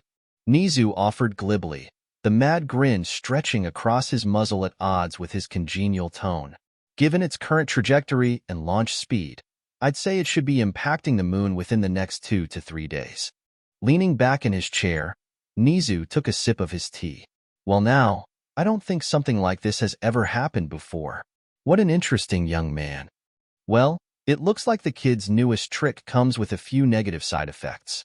Midnight pointed out dryly, indicating the main screen that was still focused on the two students. It showed a clear image of Izuku Midoriya, flipping over off his back, only to become violently, physically ill. Nizu tapped his own computer for a moment. Ah, that appears to be a side effect of Uraraka Ochako's quirk, zero gravity. Overusing her quirk seems to cause her to become violently nauseous, much like Midoriya-kun is right now. It seems that some of the weakness of a mimicked quirk also seems to transfer over to the weapon forms they create. Fascinating, simply fascinating. At the back of the gathering, a single tired-looking man who looked like he needed a caffeine just to stay upright gazed at the multitude of screens with a mix of dread, disbelief, and disapproval on his face. Great, another damn problem child, he groaned under his breath.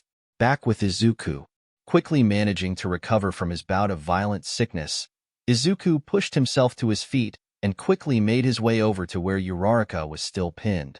Now that the looming threat of the zero-pointer was gone, he could concentrate on getting her free from there. With a thought, his right arm shifted again, transforming with a pale green glow to take the form of the attraction shot.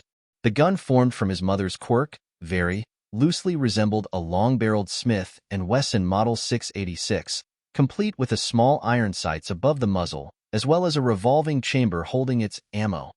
However, the chamber was significantly larger than the classic six-shooter, instead holding 16 rounds at once.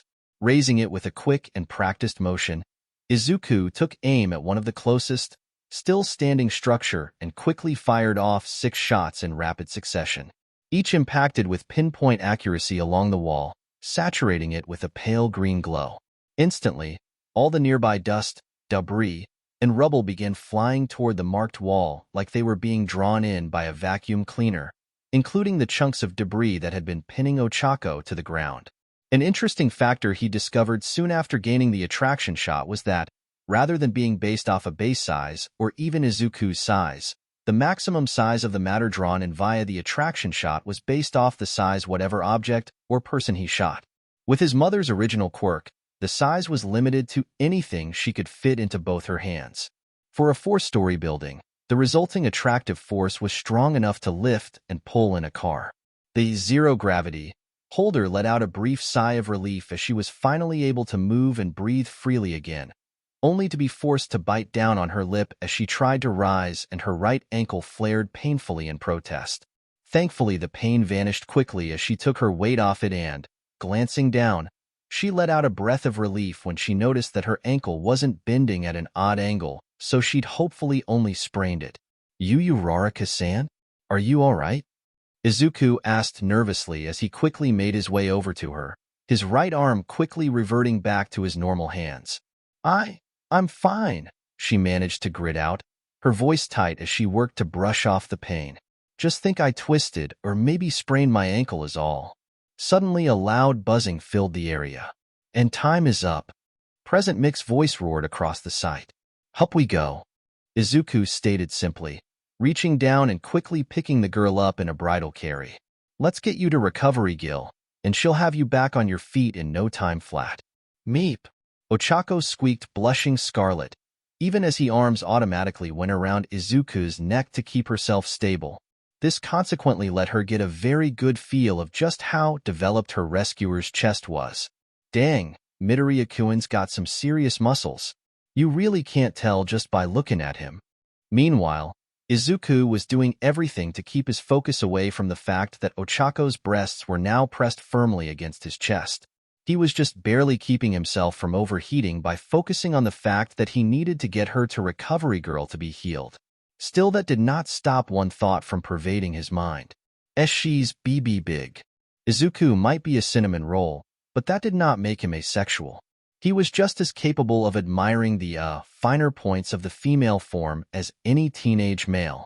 Oh dear, these dang tests seem to get more dangerous with every year. A little old lady dressed in an oversized doctor's lab coat and carrying a syringe-shaped cane muttered as she quickly noticed them. What seems to be the damage here, dears? Uraraka-san was caught by some of the falling debris. It looks like she either twisted or sprained her ankle, along with some nasty bruises from being hit and pinned by the debris. Izuku offered as he gently set the girl down, before he let out a light hacking cough. I'm just a bit dehydrated and a little woozy from pushing my quirk too hard. Tisk. All right then, we'll settle up with the young lady first. Should be a quick and easy fix, the youthful heroine. Recovery Girl stated simply before she leaned forward slightly, her lips extending and gently kissing Ochako on the forehead. Instantly a green light spread over her entire body, and she quickly noticed the swelling in her ankle instantly fading away as well. Hopping back to her feet, she couldn't help but grin. My ankle's fixed, but I'm suddenly feeling really tired. The sentence quickly dissolved as she suddenly let out a jaw-cracking yawn, causing her to blush scarlet. Recovery Girl merely chuckled good-naturedly. That's the downside of my quirk there, dearie. Heal can fix up most any injury that'd heal normally over time, but it burns through that person's stamina something fierce to fuel itself, she informed Uraraka helpfully, before turning to face Izuku. Now what about you, Sonny? Izuku easily waved her off. I'm fine maemme. Worst I've got is a bruise or two from some random debris. I'm just a bit thirsty and a bit on the woozy side, he offered with a tired smile. The null gravity buster I got from copying Uraraka's quirk was a lot more powerful than I thought it'd be, and it really took a lot out of me. Well, you certainly put on quite the show. I'm pretty sure the whole staff was watching when you sent that oversized tin can into orbit and beyond. Recovery Girl let out a small snort of amusement. Heck, it's been near on a decade since an applicant's been able to damage one of those things like that big old firecracker of yours did. Izuku knew Kaken would be pleased with the compliment to the explosion launcher's destructive power, but his mind was stuck on another matter. I actually sent that thing into orbit? Wow. Ochako was just as shocked. She'd never been able to do anything close to that with her quirk before. I honestly can't believe that my quirk was able to help you do that, Midoriya-kun. I think it has to do with how my quirk adapts other quirks to form a new weapon. Izuku muttered absently, clearly operating on autopilot as his mind churned and analyzed everything that he'd seen. It tends to loosen certain restrictions based on the quirk's nominal functions. You normally need to touch something with all 5 of those pads on your fingers in order to activate your quirk, right? That means your quirk normally follows a 5 points of contact activation precondition, as well as being limited to your body's physical stamina. My quirk took the base power, along with the associated weakness if my sudden bout of nausea afterwards was any indication, without copying the restrictions that it normally operates under. That in turn unlocked your quirk's full inherent power, altering it from simply zero gravity into null gravity. Ochako blinked, trying to follow along but having trouble keeping up at the moment. Then what does my quirk actually do if it doesn't negate gravity? Your quirk definitely does negate gravity, just not completely, the verdette explained. Zero gravity likely works by negating a specific gravity field, likely the Higgs field, causing anything affected by it to become weightless, but they are still bound to the Earth's gravitational axis, keeping them mostly anchored to the Earth unless they are forced outward. My null gravity buster instead completely severs an affected target from the Earth's gravitational field. This results in them being catapulted into orbit by the momentum of the Earth's rotation and air buoyancy. Your quirk certainly has a lot of hidden potential, Uraraka-san. Uraraka didn't respond. She just stared at her hands as if she'd never seen those particular limbs before. My, that was quite the breakdown there, Sonny. Thought I was listening to the rodent monologue there for a second. Recovery Girl offered with a blink, before shaking her head. Anywho, I think it's time you to get to getting. You should get your exam results within the next couple weeks. That reminder seemed to snap Uraraka out of her quirk-based fugue. I'm so sorry, Midoriya-kun. She apologized forlornly as Recovery Girl headed out to see to any other injured examinees. If you didn't need to save me, you'd have probably managed to earn a bunch more points. Don't worry about it, Uraraka-san. Izuku offered her a slightly pained, but honest smile.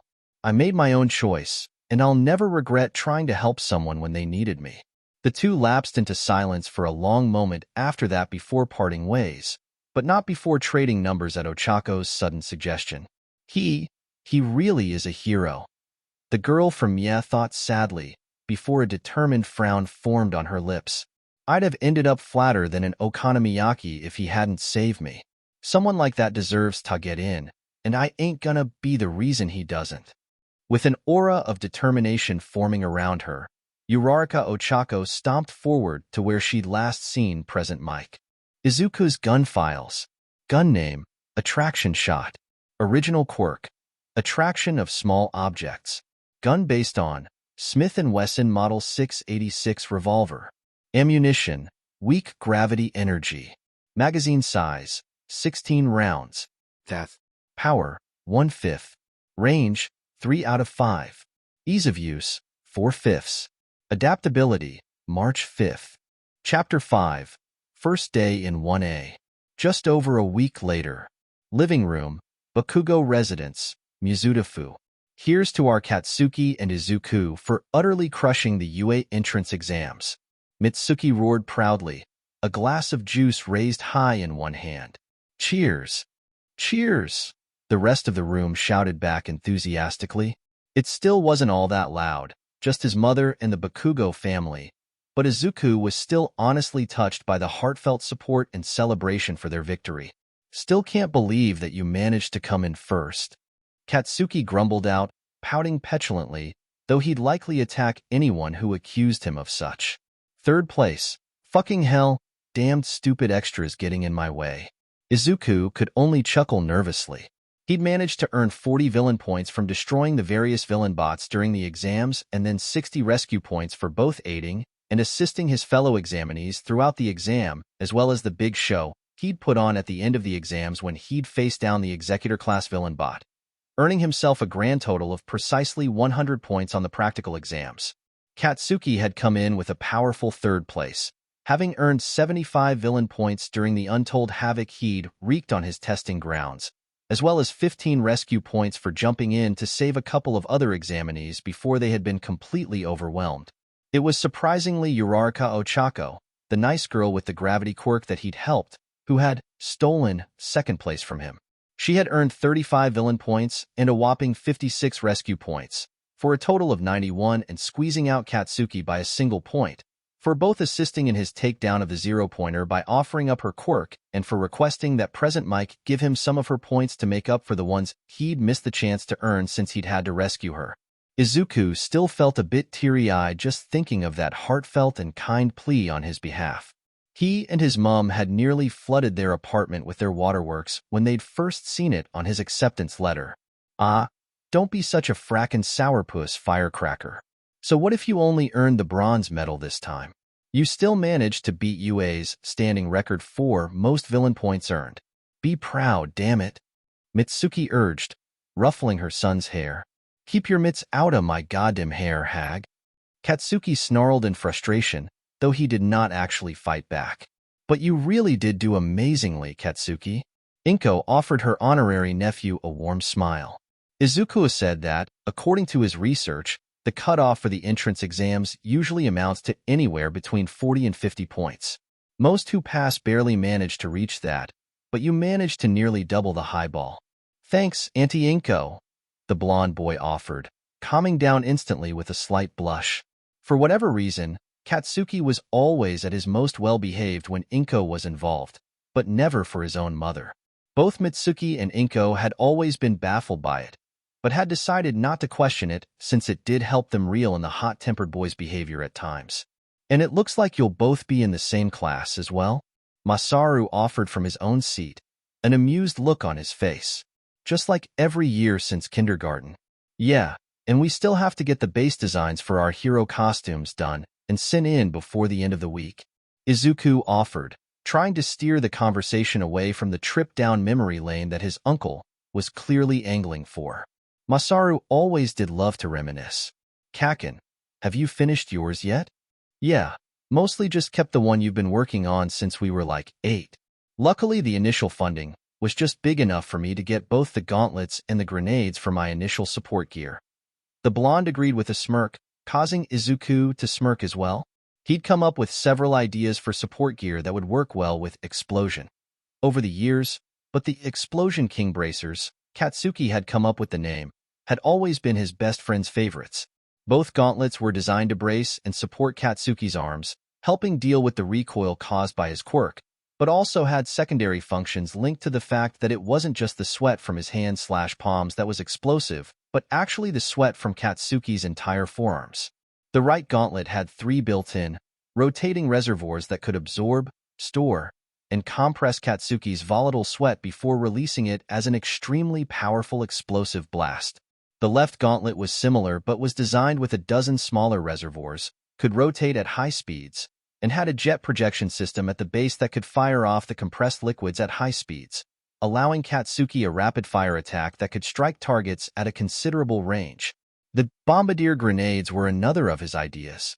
Carried around on a utility belt or bandoliers, each could be filled with Katsuki's explosive sweat either independently using a small setup or through a direct hookup built into his gauntlets. They could then be set to detonate on either a timer or a proximity sensor, allowing them to be used as either grenades or mines based on what Katsuki needed at the time.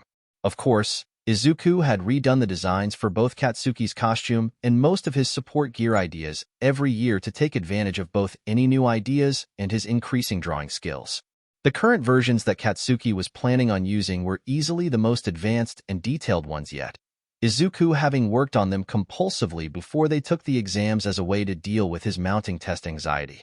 They were made with such exacting attention to detail and with enough precision instructions and requirements that whichever support gear company got the design would have to tap dance on fine china to justify changing so much as a single detail. What about you, Aizachan?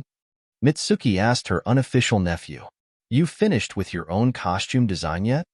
For the most part, just need to finish a bit of the detail work, he admitted with a sigh. Unfortunately, the gloves are still going to be the most expensive part of the whole design. Since my quirk is a transformation type, I need to have them made with DNA-reactive fabrics just so that I can still use my quirk with them on. And that stuff is ridiculously expensive. It's going to take nearly a quarter of my costume's initial allowance just to have them made to my specifications. Dang, the blonde woman groaned out with a shake of her head. Those are going to be some expensive gloves. Yeah, luckily UA covers the cost of any upgrades or additional support gear from here on out until we graduate. We just have to submit and get any further requests approved by the support department supervisor and either our homeroom teacher or the foundational heroics teacher. Izuku agreed. Hero costumes could be very expensive to get built, so while the budgets for their initial costume designs seemed generous at first glance, the actual costs of getting specialized support gear made had quickly devoured it to the point that Izuku had been forced to compromise between what he'd wanted to put in and what he'd needed to put in. Izuku really didn't like the very idea of compromising on his suit, but there really wasn't a choice. Hopefully, he'd be able to get his costume upgraded fairly quickly, once they were actually in the heroics course.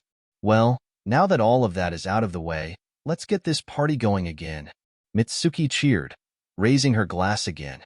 As the party carried on, Katsuki and Izuku silently exchanged a fist bump, both grinning proudly.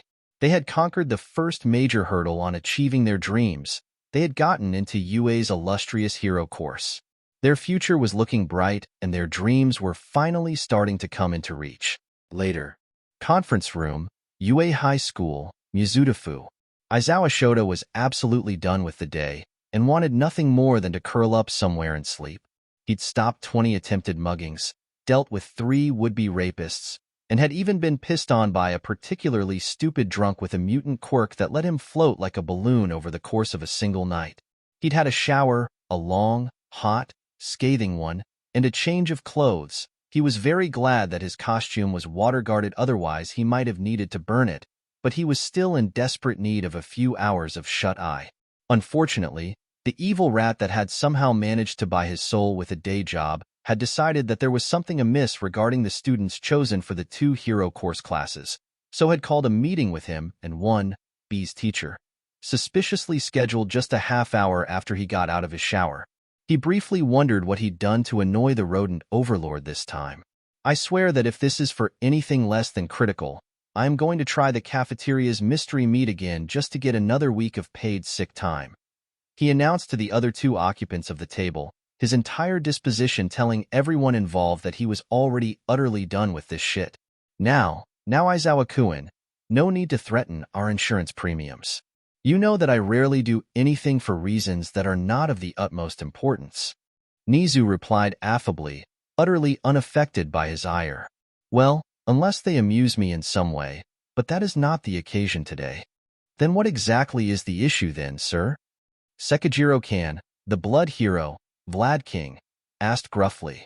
We chose the class composition based off the same parameters that we use every year. Those with quirks that could potentially harm either themselves or their classmates are sent to Aizawa's class, while those with more control but need help properly utilizing or strengthening their quirks are sent to mine. Having a man whose quirk allowed him to temporarily deactivate any quirk that went out of control on payroll for a school that attracted powerful and inexperienced young hero wannabes was a very precious boon. That meant that all of the troublemakers, overpowered brats, and other general problem children were all shuffled into Aizawa's class every year since he'd started working for UA.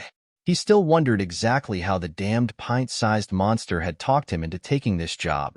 I am concerned about 2 of Aizawa's choices and would like to offer some counterpoints. Nizu offered, pressing a button causing the screen on his back wall to display the image of rather blocky-looking boy.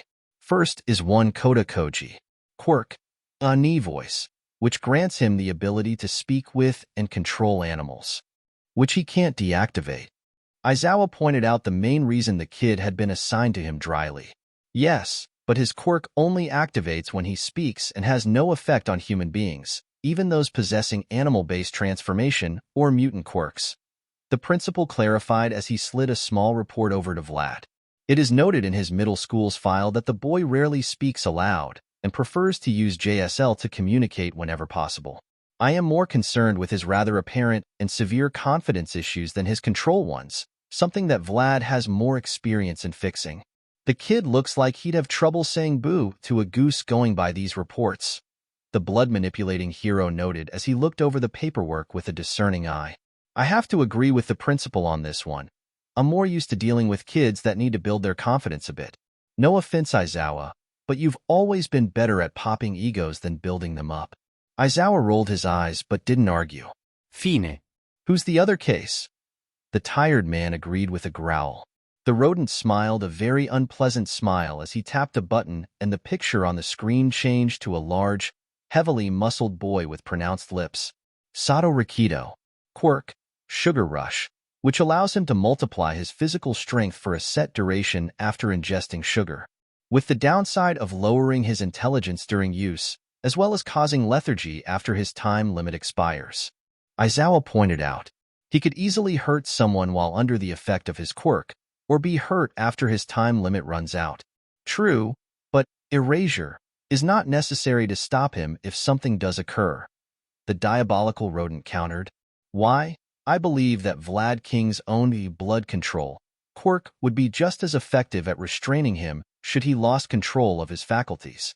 Just what is the point of all this? Aizawa finally lost his patience with this stupid game and decided to just call out the Nizu as up to something alarm that had been blaring in his mind since this meeting started. We've already decided on class assignments, and the acceptance letters have all been sent out. Unless you want to exchange 2 students from Vlad's class with these 2 and then send out correction letters apologizing for the typographical error, there isn't much we can do now. Glad to see you foresaw my plan, Aizawa-kun. Truly, your mind is always at its best when you are teetering at the very edge of exhaustion. Nizu offered his own version of a compliment with a grin before he became serious. The problem, Aizawa-kun, Sekijiro-kun, is that Class A and Class B have become far too divergent.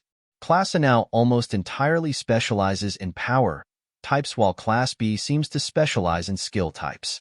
While you both do excellent work with your students, and your selections are made with good intentions, I believe our current process is causing stagnation in their potential growth. Please, don't tell me you want to start splitting the classes again. Vlad King grimaced at the thought of returning to the pre-Aizawa age. Oh no, far from it, Nizu stated with a shake of his head, much to the 2 men's relief. Aizawa's quirk is a necessary tool for keeping our more powerful and undisciplined students in line, both for their own sake and the sakes of their classmates. However, having a class so drastically skewed to a single type of quirk is starting to affect our students' ability to effectively work with other heroes of a differing type. I've noticed slight indications of such among our more recent classes, and am hoping to get ahead of the issue before it can become a problem. Thus, I propose that we take 2 of the least volatile members of Aizawa-kun's Class 1A and replace them with a pair of the more stable choices from Sekijiro-kun's Class 1B. So it's just another one of his fucking social experiments and, even worse, one that he's already managed to justify. The erasing hero groaned to himself, feeling another wave of tiredness assail him. He really didn't want to deal with his boss's mad scientist tendencies right now. And who precisely have you selected from my class to counterbalance Aizawa's? Vlad asked calmly, the blood hero deciding to get straight to the point and surrender to the inevitability that was Nizu. Kendo Itsuka, Quirk, Big Fist, and Kodai Yui, Quirk, Size. Nizu stated, tapping another button to have the screen split to display the 2 girls, one with long orange hair and a ponytail, while the other had short black hair. Both of their quirks require skill and finesse to fully utilize correctly, but the 2 have already shown adroit usage of them. Kendo has long since learned to compensate for her quirk's limited strengthening attributes through vigorous training in the martial arts, and Kodai has shown an innate tactical skill with the timing and usage of her own quirk. In addition, the 2 are both studious and calm-headed, in sharp contrast to the more hot-blooded students that tend to be assigned to 1A. The only issue is that Kodai has some minor social anxiety issues, so she doesn't speak much. As there is no reason beyond anxiety, she will be going to see Inui-kun within the first 2 weeks, and you will be encouraged to put her into situations that require that she speak rather than text or use JSL. Aizawa stared at the 2 girls, compared them to the existing roster for 1A, and then let out a bone-rattling sigh. You know, it is a very lucky break that we uncovered the issues with Mineta Minoru before he managed to slip through the cracks. Aizawa offered in an utter deadpan. Indeed. Fortunately, I noticed the inconsistencies on his application, and the ignoramus that thought fudging an official document for a hero school was a good idea will never be able to work in education again. Nizu stated happily. The discovery that the boy had been involved with several questionable incidents of sexual harassment in middle school that said teacher had tried to sweep under the rug with an excuse of teenage hormones in order to get even a small chance of one of his students attending Japan's top hero school had not pleased Nizu, and an example had needed to be made of said overly ambitious incompetent. Mineta himself had received the same result that anyone with his kind of record would receive from UA. A blanket rejection and a refusal to even allow him to attend the general entrance exam. Fine, do what you want. Can I go now? The tired man agreed. He really didn't want to deal with this shit anymore. One more thing before you leave. Nizu offered. Just a reminder that you are no longer allowed to use your little false expulsion tactic, Izawa-kun. Not after the mess that it nearly caused last year. Izawa didn't even try to hide his grimace at the reminder of that particular shit show. The previous year, one of the students that he had ended up expelling permanently, rather than the false expulsions he used on the first day, a year earlier had somehow managed to get a hold of the class register for his first years and had proceeded to warn the students about his habit of expelling several first years on the first day. The families of the students had all been prepared to sue UA for its unfair treatment of their children, or some other overly sentimental rubbish. Nizu had luckily gotten involved fast enough and had utilized the full breadth of his abilities, favors, and the advanced brain power granted to him by High Spec to settle things before it could boil over into a massive media scandal, prevent a mass lawsuit against the school, and discover the name of the former student that had caused the entire near disaster. The pretentious little brat had apparently used his Quirk Wi-Fi, which allowed his brain to work like a computer to access, hack, and manipulate machinery and electronics. Izawa had expelled him because he refused to take physical training seriously. The little dumbass had been pig-headedly insistent that brain power and his Quirk would solve any problem he faced, to steal the roster from UA's database. He'd ended up taking a plea deal for illegal Quirk usage, hacking, and fraud charges, and would be stuck working the next 2 years of strict community service every single day without rest, barring illness, injury, or family bereavement. Nizu had also promised to never turn his attention on the terrified little bastard again. The kid had gotten off lightly in Izawa's opinion. His little stunt should have earned him a villain ranking and prison time, which would have ruined most of his future prospects, if he hadn't been able to point out several holes in UA's cybersecurity, and everyone else involved hadn't wanted to keep the incident as quiet as possible. Right now, he was under strict supervision while attending Shiketsu Academy's general course, which would keep an eagle eye on the little punk just in case. It had, unfortunately, shown both Izawa and Nizu how badly his normal encouragement methods could go wrong. "Understood," he grunted out. "Excellent. Now off to bed with you. You look like you are a moment away from collapsing." The conniving little rodent offered, as if he wasn't partially responsible for his current state in the first place, pausing just long enough to give the twisted mammal an erasure, empowered glare, which did absolutely nothing against the principal's mutant, High Spec. Izawa rose to his feet and left the room, heading straight for his own room in the teacher's dorms. He was not seen again in the realm of the living for another 10 hours, and spent the better part of his first hour after waking up quietly cursing the rodent that had ambushed him. A few days later, 4 families would be very confused by the letters they received from UA regarding the inexcusable typographical error that had occurred on their children's acceptance letters, but they all simply shrugged it off since said children were still being admitted into the hero course as they wanted. Even schools as great as UA were bound to suffer from some clerical mistakes, and they had even managed to catch it before it became an issue, unlike what likely would have happened at most other schools. Meanwhile, a white-furred mammal of indeterminate species cackled madly to himself. Under 2 months later, April. Corridor outside classroom 1A. "Are there any giants attending UA?" Izuku asked with a slightly nervous smile. He was currently dressed in the slate gray and dark green trimmed UA school uniform, as was Katsuki, who was glaring at the door next to him. "TCH, given the crap that Quirks can do to people's looks, it wouldn't surprise me. Doesn't mean shit either way," the blonde bomber scoffed. "Bigger they are, harder they'll fall. Come on, dork. Our conquest starts now. Time to start kicking ass and Chaewin bubblegum, and I'm fresh out of bubblegum." Izuku shook his head. "Auntie Mitzi and Uncle Masaru really need to stop letting you watch those pre-Quirk action flicks," he muttered out with a groan, sliding the door open, not too roughly, because the last time he'd broken a school door by being too rough with it, his mother hadn't stopped nagging him about minding his temper for months. Katsuki literally strutted in, glaring at all and sundry like he was a yakuza surveying his turf or something. Izuku rolled his eyes at his childhood friend's attempt to assert dominance over their new classmates. The classroom itself was actually kinda normal, huge-ass door aside. It looked a bit more high-tech and modern than the classrooms back at Aldera, but not enough to really stand out. The desks themselves looked like the kind you'd find at nearly any high school in Japan. The only thing remotely interesting about them was that they all looked brand new. The people occupying the room were of far more interest to Izuku. A quick headcount revealed that, including him and Kakin. There were currently 19 people in the room and 20 desks, so they were only missing a single classmate.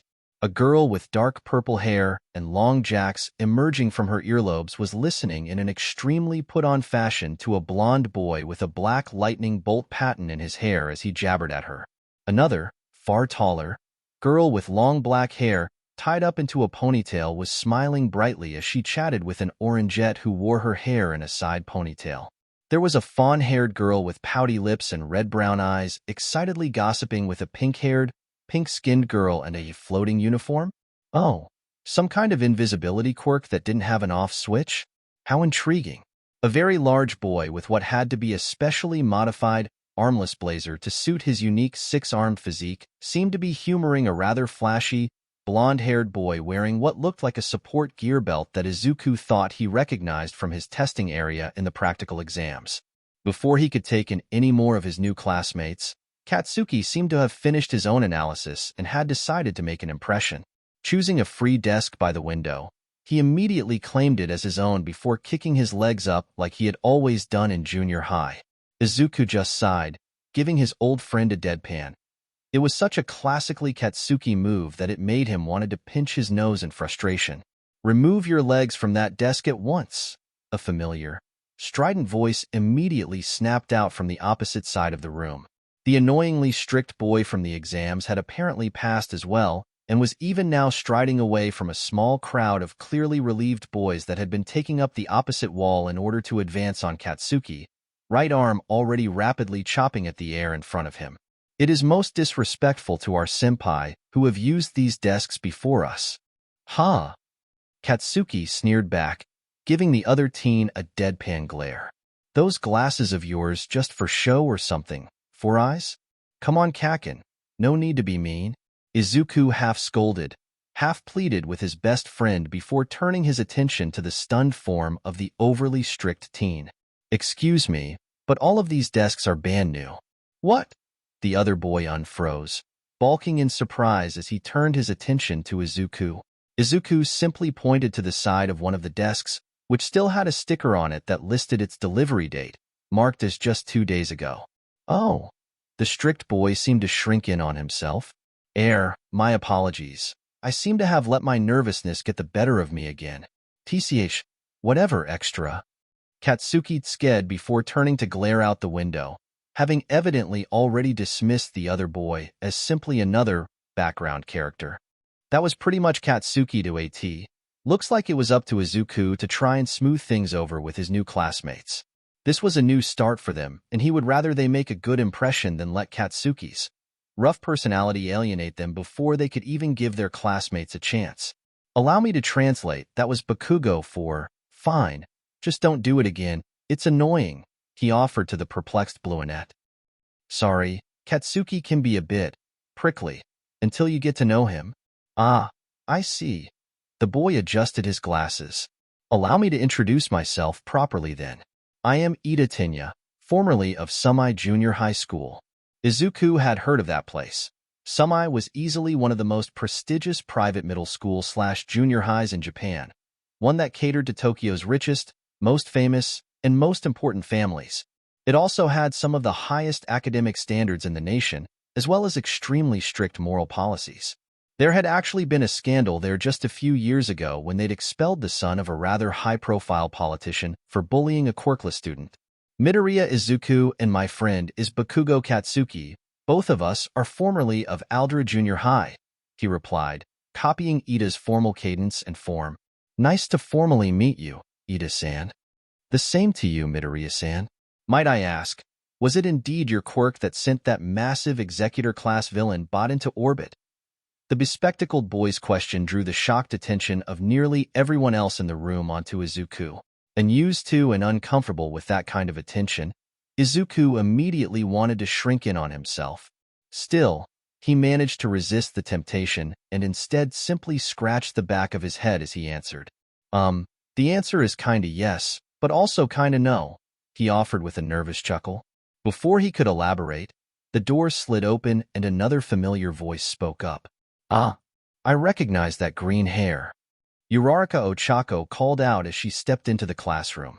She was dressed in the UA uniform as well only, like all the other girls in class. She had replaced the trousers with a gray skirt and had added black tights rather than the more common knee-high socks. Midoriya, glad to see that you really made it. Achei, Uraraka-chan. Izuku managed to offer her a shy smile. Gee, glad to see you got into the hero course too. If you're here to try and make friends, you'd best go ahead and transfer to another hero school. A voice drawled out tiredly. From behind the teacher's lectern rose a large, yellow thing. The sound of a zipper coming undone was heard, and then the strange creature's shell, revealed as a bright yellow sleeping bag, fell away, revealing a man standing in its place. The man did not look good. His face was an unhealthy shade, and he had large bags under his extremely bloodshot eyes. His face showed several days' worth of stubble, and his hair made a rat's nest look tidy. The baggy, pitch-black clothing he was wearing was extremely rumpled and looked like he'd been wearing it non-stop for at least a couple of days, and he had an extremely long, dull gray scarf wrapped messily around his neck. Who the hell is this weirdo? The class thought as one. Pulling a small juice packet from his jacket pocket, the man stuck a straw into it before completely draining it in one long, loud suck. After swallowing the massive mouthful, the man just stared at them dully. The name's Aizawa Shota, and for my sins I've been placed in charge of you brats for the next 3 years as your homeroom teacher. Get to your assigned desk. The seating chart is on the lectern, by the way, and you'll find a gym uniform for each of you. Take them, get to the locker rooms you used for the entrance exams and get changed, then meet me down on the track field in 10 minutes. Anyone who shows up late will get penalized. But isn't orientation scheduled to start soon? Ochako asked worriedly. Everything relevant to the hero course that will be covered in orientation will be included in a packet that will be handed out after class today. Aizawa answered. You lot are part of the hero course. You don't have the time to waste on stuff like useless ceremonies and extraneous information. You don't have the luxury of enjoying your high school experience or joining school clubs like the general, support, and business courses do. All of your time in UA will be focused on trying to turn you into the best possible heroes we can make out of you. Now get moving, the clock is ticking. With that, the man discarded his long empty juice box over his shoulder, landing in a bin perfectly without even bothering to turn and look. Welcome to the hero course, if you've got the stomach to handle it. If not, best you realize that sooner rather than later. Just under 10 minutes later. UA track field. Aizawa gave the gathered students a rather bored look as they approached right at the 10-minute mark. Good. At least this group could follow basic instructions. That was something to start with at least. He was honestly surprised by how many wannabes couldn't even do that much, either too arrogant or too vain to rush through their preparations. The 50-meter dash, grip strength, standing long jump, repeated side steps, endurance running, seated toe touch, repeated sit-ups, and ball toss. He recited blandly as the kids gathered in a loose semicircle in front of him. I'm sure all of you are familiar with these basic tests. They've been the standard fitness tests administered to every middle school and junior high student for a very long time, no matter where in Japan you went to school. Looking over the assemble wannabes, he selected his target, Midoriya, front and center. The boy audibly gulped, hesitating for just a moment before stepping forward and eyeing Aizawa as one would a particularly dangerous, venomous snake. Looks like Nisa's report on his self-confidence issues was right on the ball, as usual. Aizawa mused in silent annoyance. Another repercussion of the near disaster from last year was that Nizu had literally sat on his shoulder and forced him to read through each and every single report he'd readied on his new first years, since his lack of knowledge about their family connections had been one of the things that had allowed him to fall into that particular trap. You managed to get the highest score on the practical entrance exams, he stated simply as he gave the boy a deadpan look. What was your best score on the ball throw during junior high? Just over 60 meters, sir. Izuku answered nervously. So, on the slightly higher end of average. The underground hero acknowledged with an absent nod before reached into a small bag beside his feet and tossed a metal baseball to the boy in front of him. The boy at least had some basic coordination, catching the surprise toss easily enough. Aizawa then nodded his head toward a white chalk circle drawn on the ground a couple meters away, a basic arrow pointing in one direction just beyond the outer edge. Step into the middle of that circle, and then throw the ball as far as you can in the direction of the arrow. Feel free to use any aspect of your quirk you see fit. More than a few of the other teens squeaked in surprise. Aizawa just rolled his eyes. Why did that part always get at least a few shocked reactions? The national education system of Japan prohibits you from using your quirks for things like the general fitness exams. For some reason, they refuse to acknowledge that not everyone is on equal footing anymore. That is a stupid and irrational decision of theirs, one that no hero course will support. If you want to be a pro hero, you will need to learn to get the most of your quirk in each and every situation you find yourself in. These tests will let us get a measure of just what you can currently do with them. Now, Midoriya, get going. The verdette nodded absently before turning and walking towards the circle, his mind obviously already going a mile a minute. Even as he stepped into the center, he was eyeing the ball and hefting it slightly, as if he was gauging its size and weight. Then he passed the ball into his left hand before closing his eyes for a moment as he raised his right hand in front of his face. In a sudden flash of bright blue light, his hand was engulfed in light before it seemingly transformed into some form of wide-barreled hand cannon. There was an obvious air intake built into the side and a slot that was obviously sized specifically for the ball, since it fit perfectly when the kid slid it in a few seconds later. The breech closed with a slight hiss a second later with what was likely a thought. Then the kid turned his head towards his gathered classmates. If anyone has enhanced hearing or even just sensitive ears, you may want to cover them now, he called as he raised the weaponized arm upwards. The sound of a motor starting mixed with the air intakes starting to shrilly hiss began to fill the air as the weaponized arm activated. Aizawa quickly noticed Jiro Kyoko wincing slightly at the noise as she curled her jacks up around her ears before covering them. Looks like the kid actually did have a few observation skills. Buster synthesis. High-pressure cannon. Midoriya roared out as the air intake hit a peak before the entire gun barked loudly, the ball shooting out faster than even his trained eyes could follow on a high arc. Luckily, the track and field zone was located right at the very edge of UA's property for just these kind of tests, and the direction that he was directed to fire in only went deeper into UA's grounds. When you told your students to go plus ultra, you needed to make sure you were prepared for them to do just that. As the ball disappeared into the distance, he pulled a palm-top computed and tapped a few keys to bring up the data from the tracker was built into that very sturdy metal ball. 1,233 meters, he announced somberly, before looking up to give the shocked group of wannabes a severe gaze. As I said, you will all be expected to go beyond your limits and give these tests your all. Whoa, over a kilometer? That's just nuts. Kaminari Denki exclaimed. So manly. Kirishima Ijiro roared his approval, one fist clenched in front of his chest. That was like, so L33 T-man. Utsushimi Kami crowed in delight, causing several of the nearby students to give her odd looks.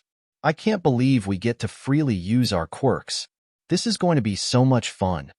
Ashido minaskvealed excitedly. In his mind, Aizawa smirked evilly. There was always at least one that tried to treat these tests like a game. Just because he couldn't use his normal methods anymore, thanks to that damn technopathic idiot, didn't mean that he couldn't still properly motivate his students.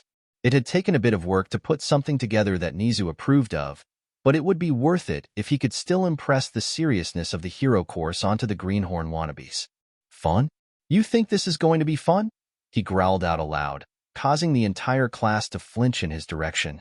It looks like you all need a reason to treat this seriously, so how about a penalty? The person who comes in last place will have 20 points deducted from their final grade at the end of the first term. Quite naturally, that raised quite the uproar of protest from the less academically inclined students.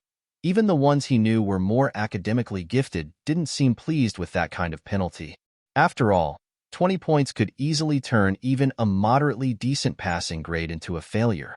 But that's totally unfair. Uraraka Ochako's protest seemed to ring out over the angry and terrified mutterings of her classmates. Fair. Aizawa scoffed, nearly spitting the world. If you want to become a hero, then you had better abandon that kind of childish thinking. Natural disasters, accidents, and other catastrophes are hardly ever fair. Villains won't give a damn about trying to fight fair, and will use whatever they can to get an advantage. Part of becoming a hero is learning to overcome all the unfairness that the world can throw at you and still manage to pull off a win. The teachers here at UA have full discretion in how we choose to run our classes, so you can complain all you like. All it will be doing is wasting time and oxygen. He then pulled out another ball and tossed it to the next student on the chopping block. Azui, you're next. Step up. The lecture well and truly ended.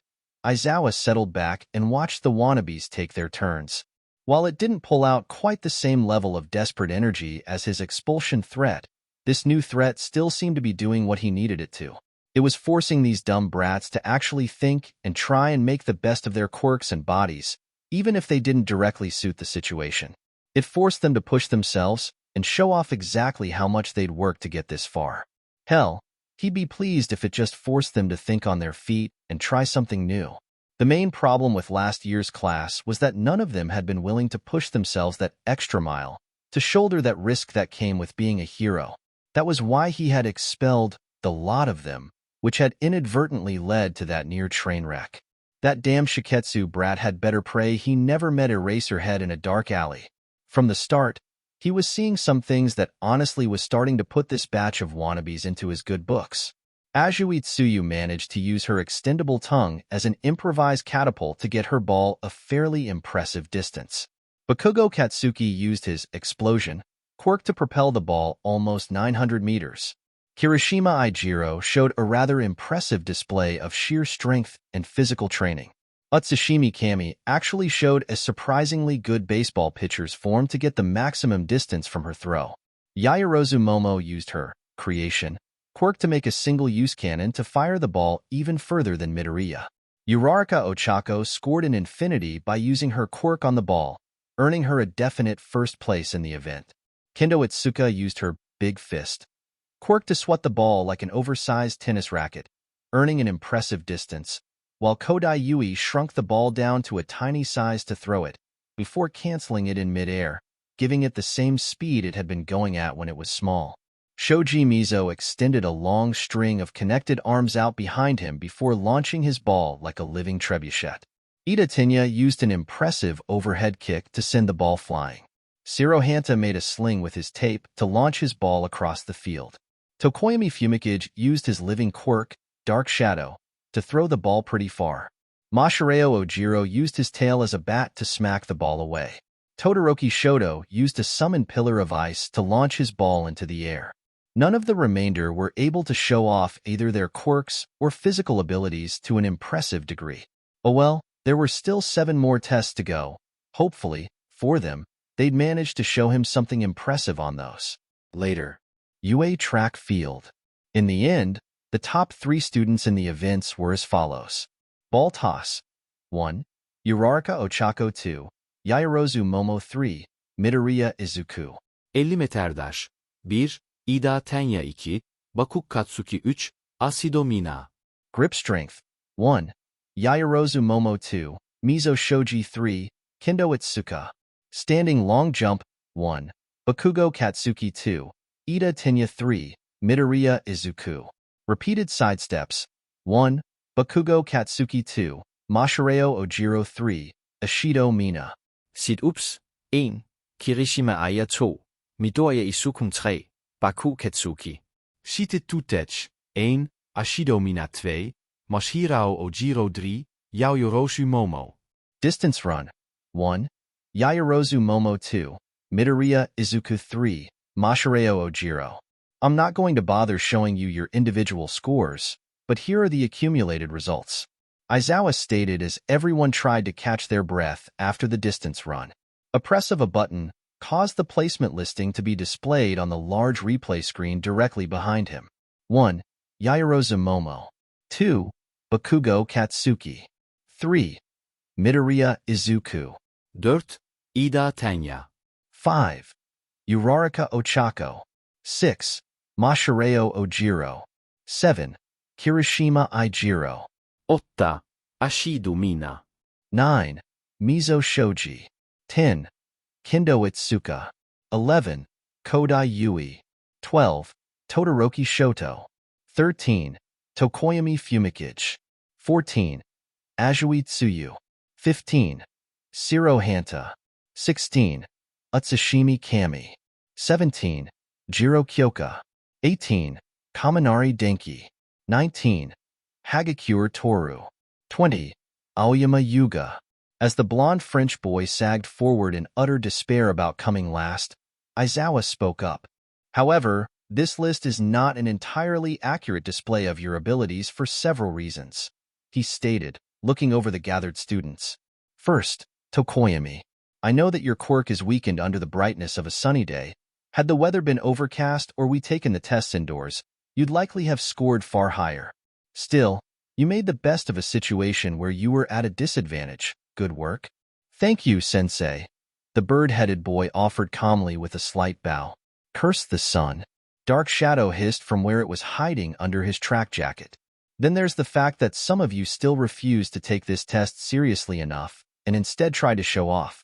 Kaminari. He glared at the now very nervous electrical blonde. You could have done far better in at least 3 of these tests had you knuckled down and focused instead of trying to show off.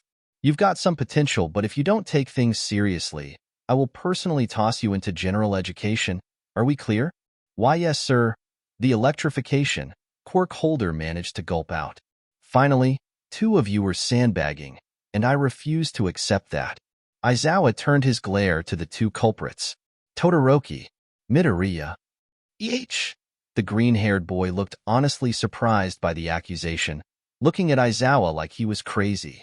Did he seriously not understand what he was referring to?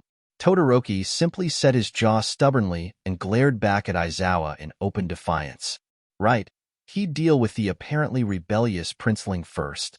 I don't give a damn if your father is one of the top 10 or the president of the HBSC. If you refuse to use the entirety of your quirk in training, then you won't be in the hero course for long. The underground hero stated coldly, meeting the boy's defiant glare with an equally icy stare. Your quirk is clearly labeled, half hot, half cold, Todoroki, and yet you refuse to use anything other than the ice portion of it. You could have easily scored far higher had you made use of the fire portion as well. Leaving the red and white child to stew and glare at his back, he turned his attention to his other problem child. Midoriya. I personally reviewed recordings of all of your practical exams, and I know you have another blaster made using Uraraka's quirk that could have improved your score on at least the ball toss. Why did you refuse to use it? Midoriya gulped. Because I don't have it anymore, the boy answered with a blink. Aizawa blinked back. The kid's paperwork hadn't had too many details on the exact workings of his quirk. Explain, he requested far more calmly. Midoriya took a breath before he started to explain, looking around worriedly at his classmates who were watching the interaction with apparent curiosity. My quirk, Buster Hands, C can copy and integrate other people's quirk factors into my own. B, but those copies only last for about 5 minutes after I C create them unless I meet a specific condition to M make them P permanent. I couldn't meet it with Uraraka in the E exams, so I lost the null gravity buster after the time limit expired. Aizawa nodded. Alright, that made some sense. Copy quirks always had some kind of limitations to them. He knew that one of the 1B students, Minomanito, could copy up to 3 quirks at once, but could only hold them for about 5 minutes. It made sense, as far quirks ever did, that there'd be some sort of requirements or special rules to allow one to keep a permanent copy of someone else's quirk, modified as it was. Alright, that makes your performance far more permissible, he agreed with a nod. For future reference, what exactly is the requirement you need to meet in order to keep a permanent copy of someone's quirk factor? I need to either defeat them in combat or receive their permission to keep the copy while I have it integrated. Izuku offered, nervously scratching at the back of his head. Aizawa felt a headache begin to form behind his eyes. He'd been expecting something like having to maintain contact for a certain amount of time, or copying it a set number of times, or maybe even ingesting some DNA or something. Not that. Neither of those conditions made a lick of sense in any biological way. As the common saying went these days, quirks are utter bullshit. All right, he breathed out through his nose. Going forward, if you copy a classmate's quirk, ask to keep it. If you're aiming to be a hero, not trying to become as strong as you can is utterly irrational. Aoyama. Aizawa finally turned his attention to the no longer sparkling boy.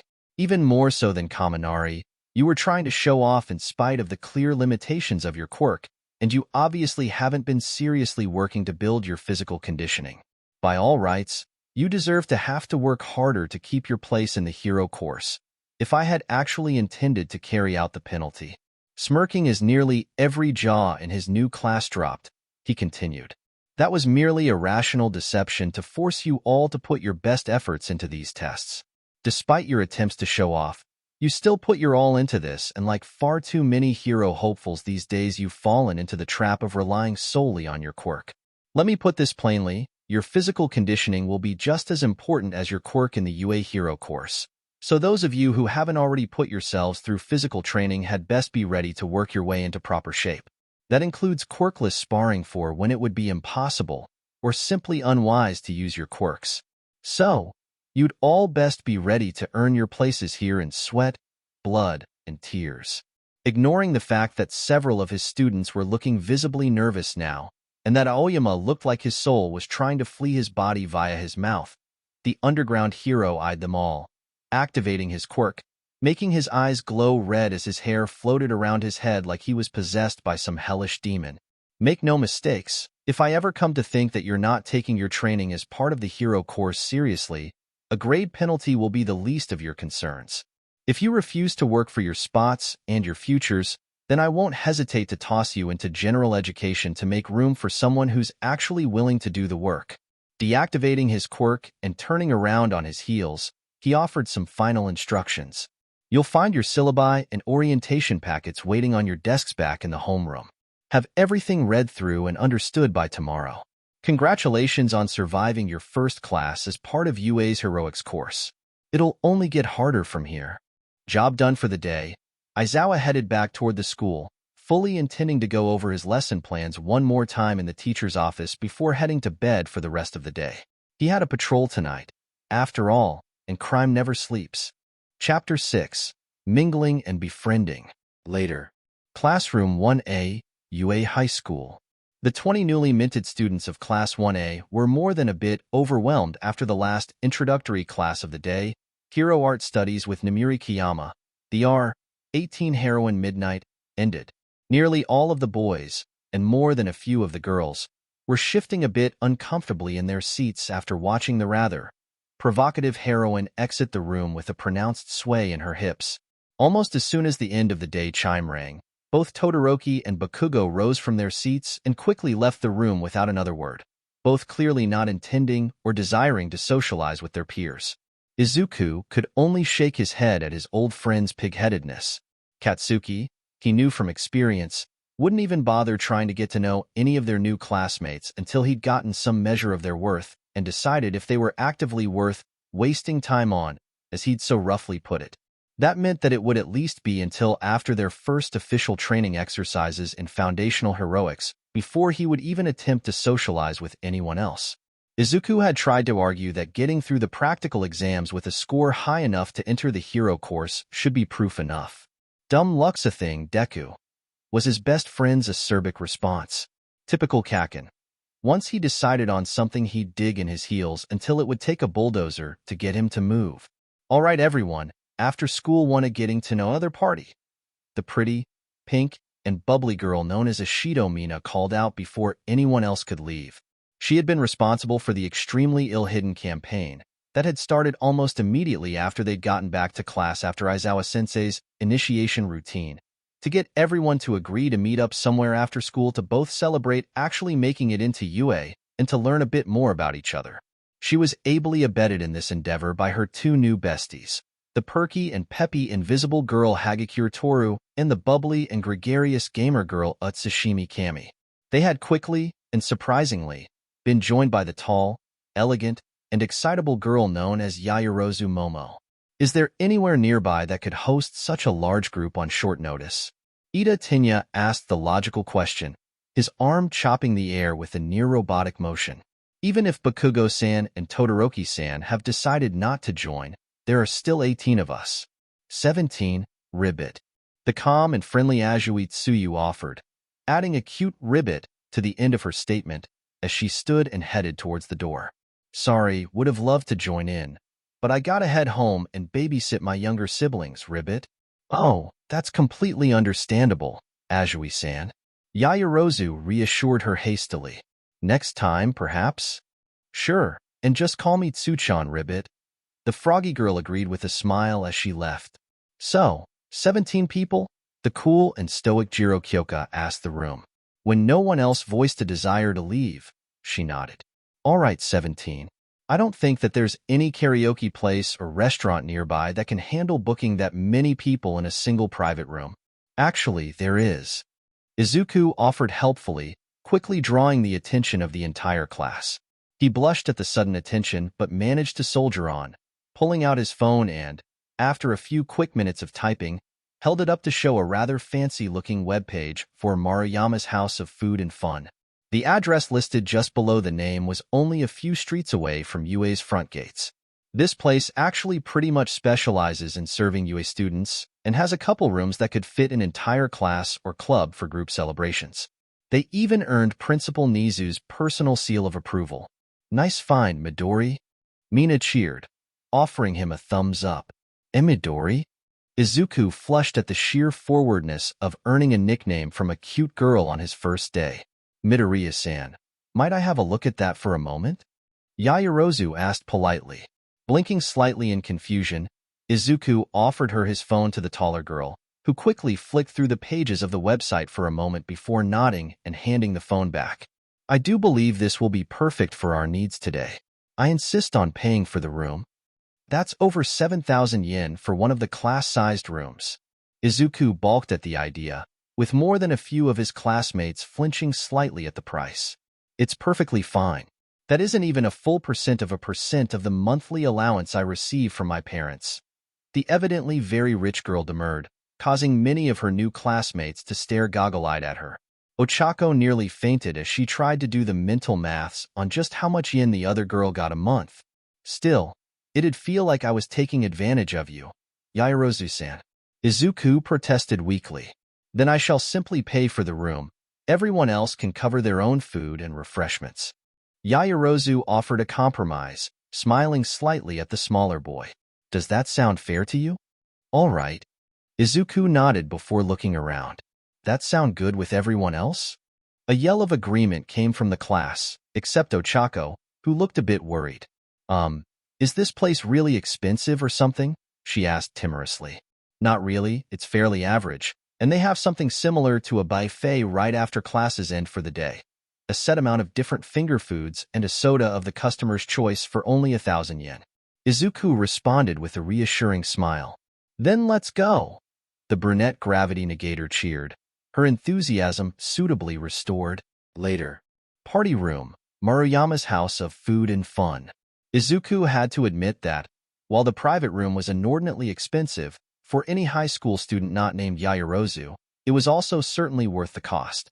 There were several sofas and beanbags scattered around, with easily movable tables that could be adjusted to different sizes. A large TV was mounted to one wall with a pair of gaming consoles hooked up underneath it and a variety of games available for play. A karaoke system was hooked up in one corner and a normal jukebox was set up in the opposite corner, both filled with music ranging from pre-Quirk classics to the latest hits in every genre imaginable. The party was already going extremely well, with several groups having formed among the students. Jiro Kyoka and Kaminari Denki were arguing about different songs near the karaoke machine, with Shiro Hanta and Mashireo Ojiro quickly joining in. The TV and gaming consoles had already been claimed, with Shoji Mizo and Fumikage Tokoyami already playing an invigorating game of Mario Party 14.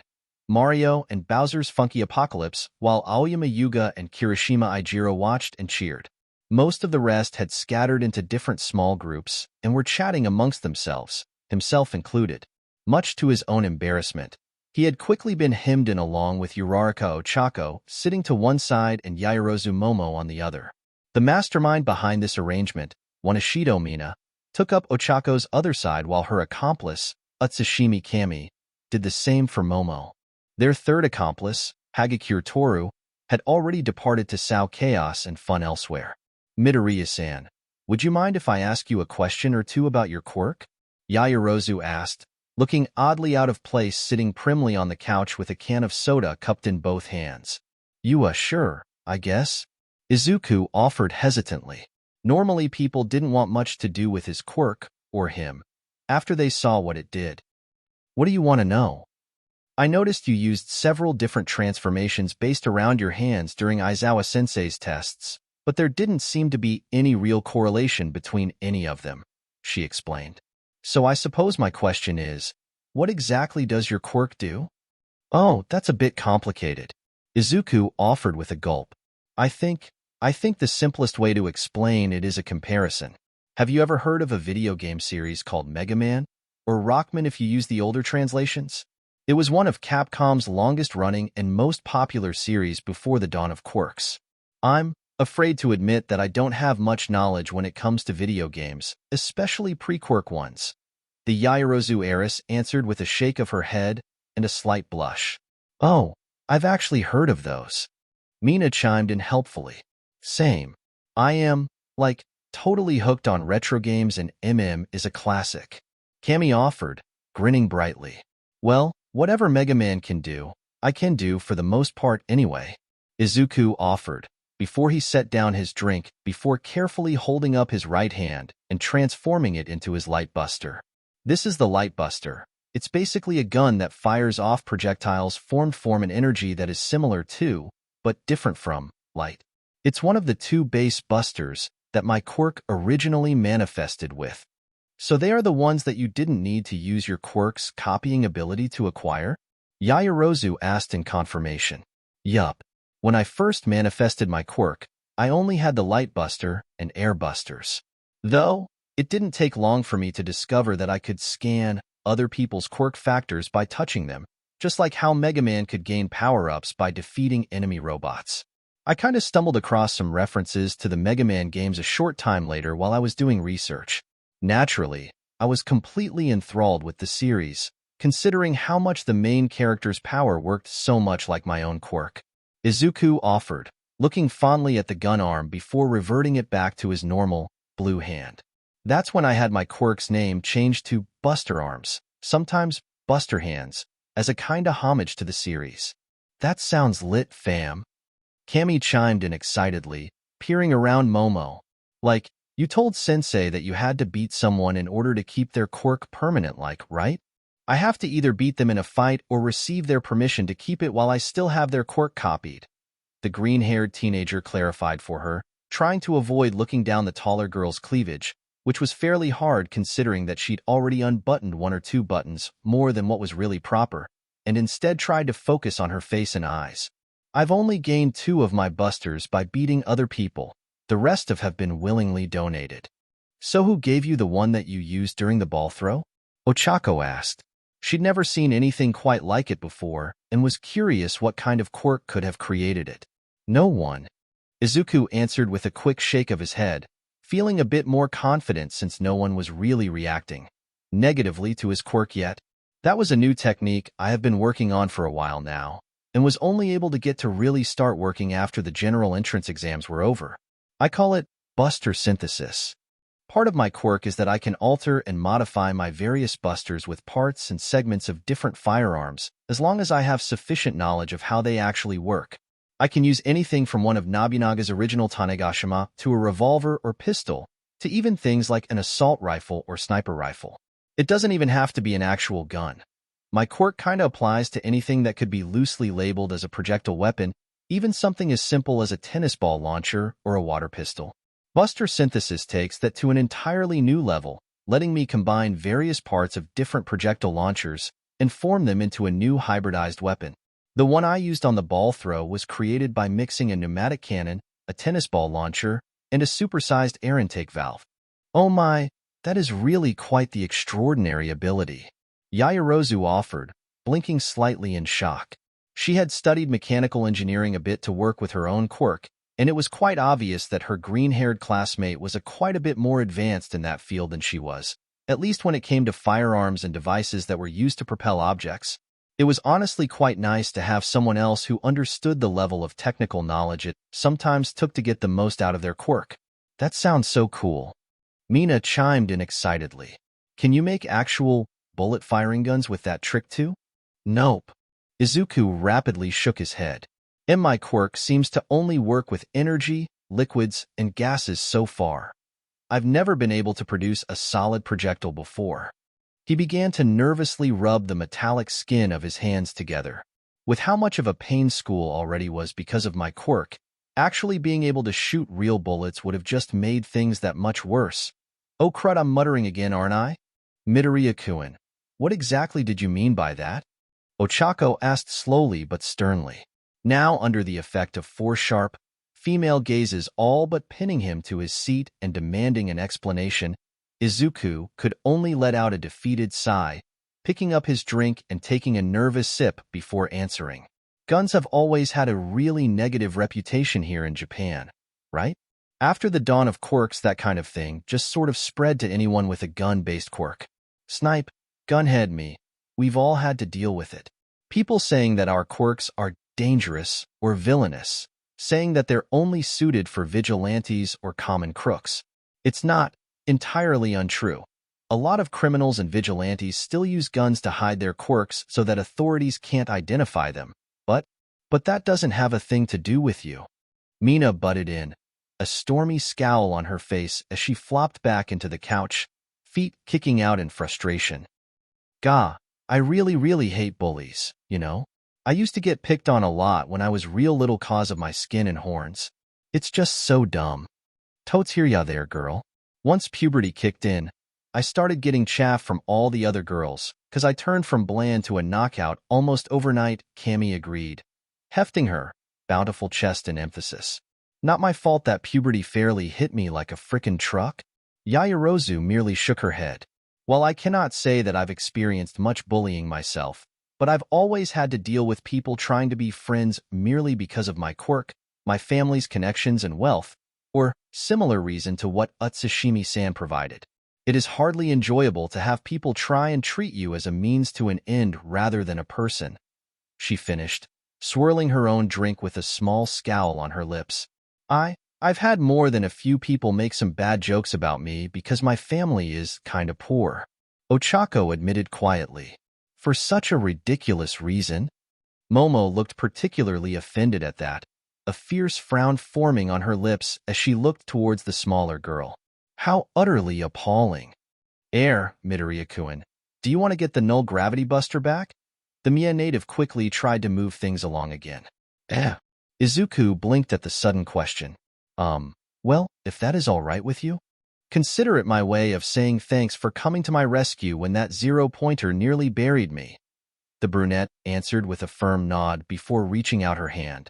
Izuku gently reached out his own and lightly brushed his fingers against the back of her hand, bright pink veins of light instantly racing up his hand as soon as he made contact.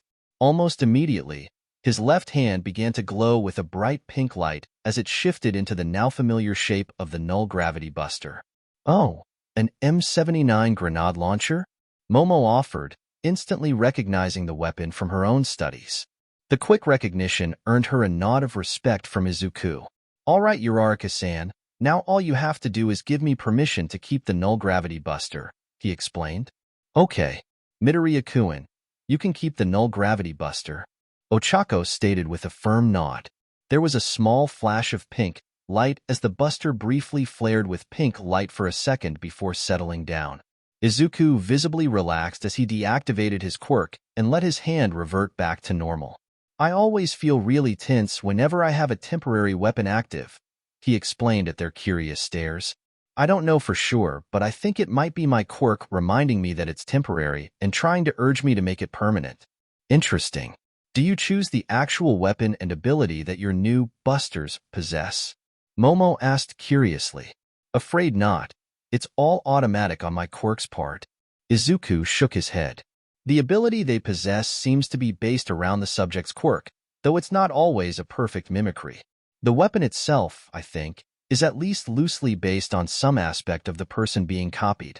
Take the M79 for instance. It is one of the most reliable designs for one-shot grenade launchers in the world and is still used in some countries today, as well as being incredibly user-friendly and capable of being used with a variety of different ammunitions for a variety of situations. That says that the source of the null gravity buster is friendly, reliable, and adaptable. Yup, that sounds like our Chaco, all right. Mina agreed, giving said gravity manipulator a friendly nudge. See Chaco? Ochako spluttered out at the surprised nickname. So, are there, like, any quirk that you can't adapt into a part of your own, cutie? Cammy asked curiously. See cutie? Izuku instantly turned fire engine red, making him look distinctively like a freckled tomato due to his green hair. He managed to force the embarrassment down after a few moments of sputtering, though, much to the girl's amusement. Why yes, I've found a few types of quirks that I can't adapt into busters. Purely physical mutation quirks, simple ones like Azui-san's frog, or Ojiro-san's tail, for example, just won't work with it. Then there are certain emitter and transformation quirk that really don't adapt well or add anything truly usable to my quirk.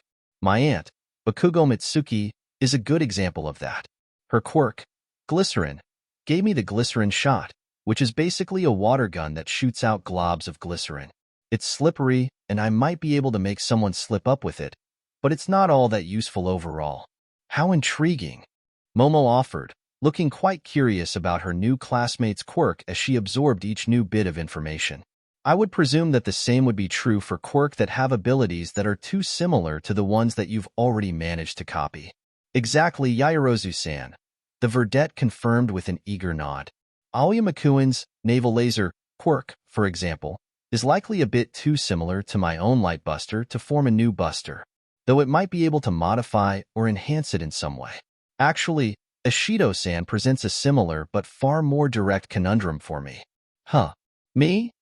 The pinkette blinked, pointing at herself curiously.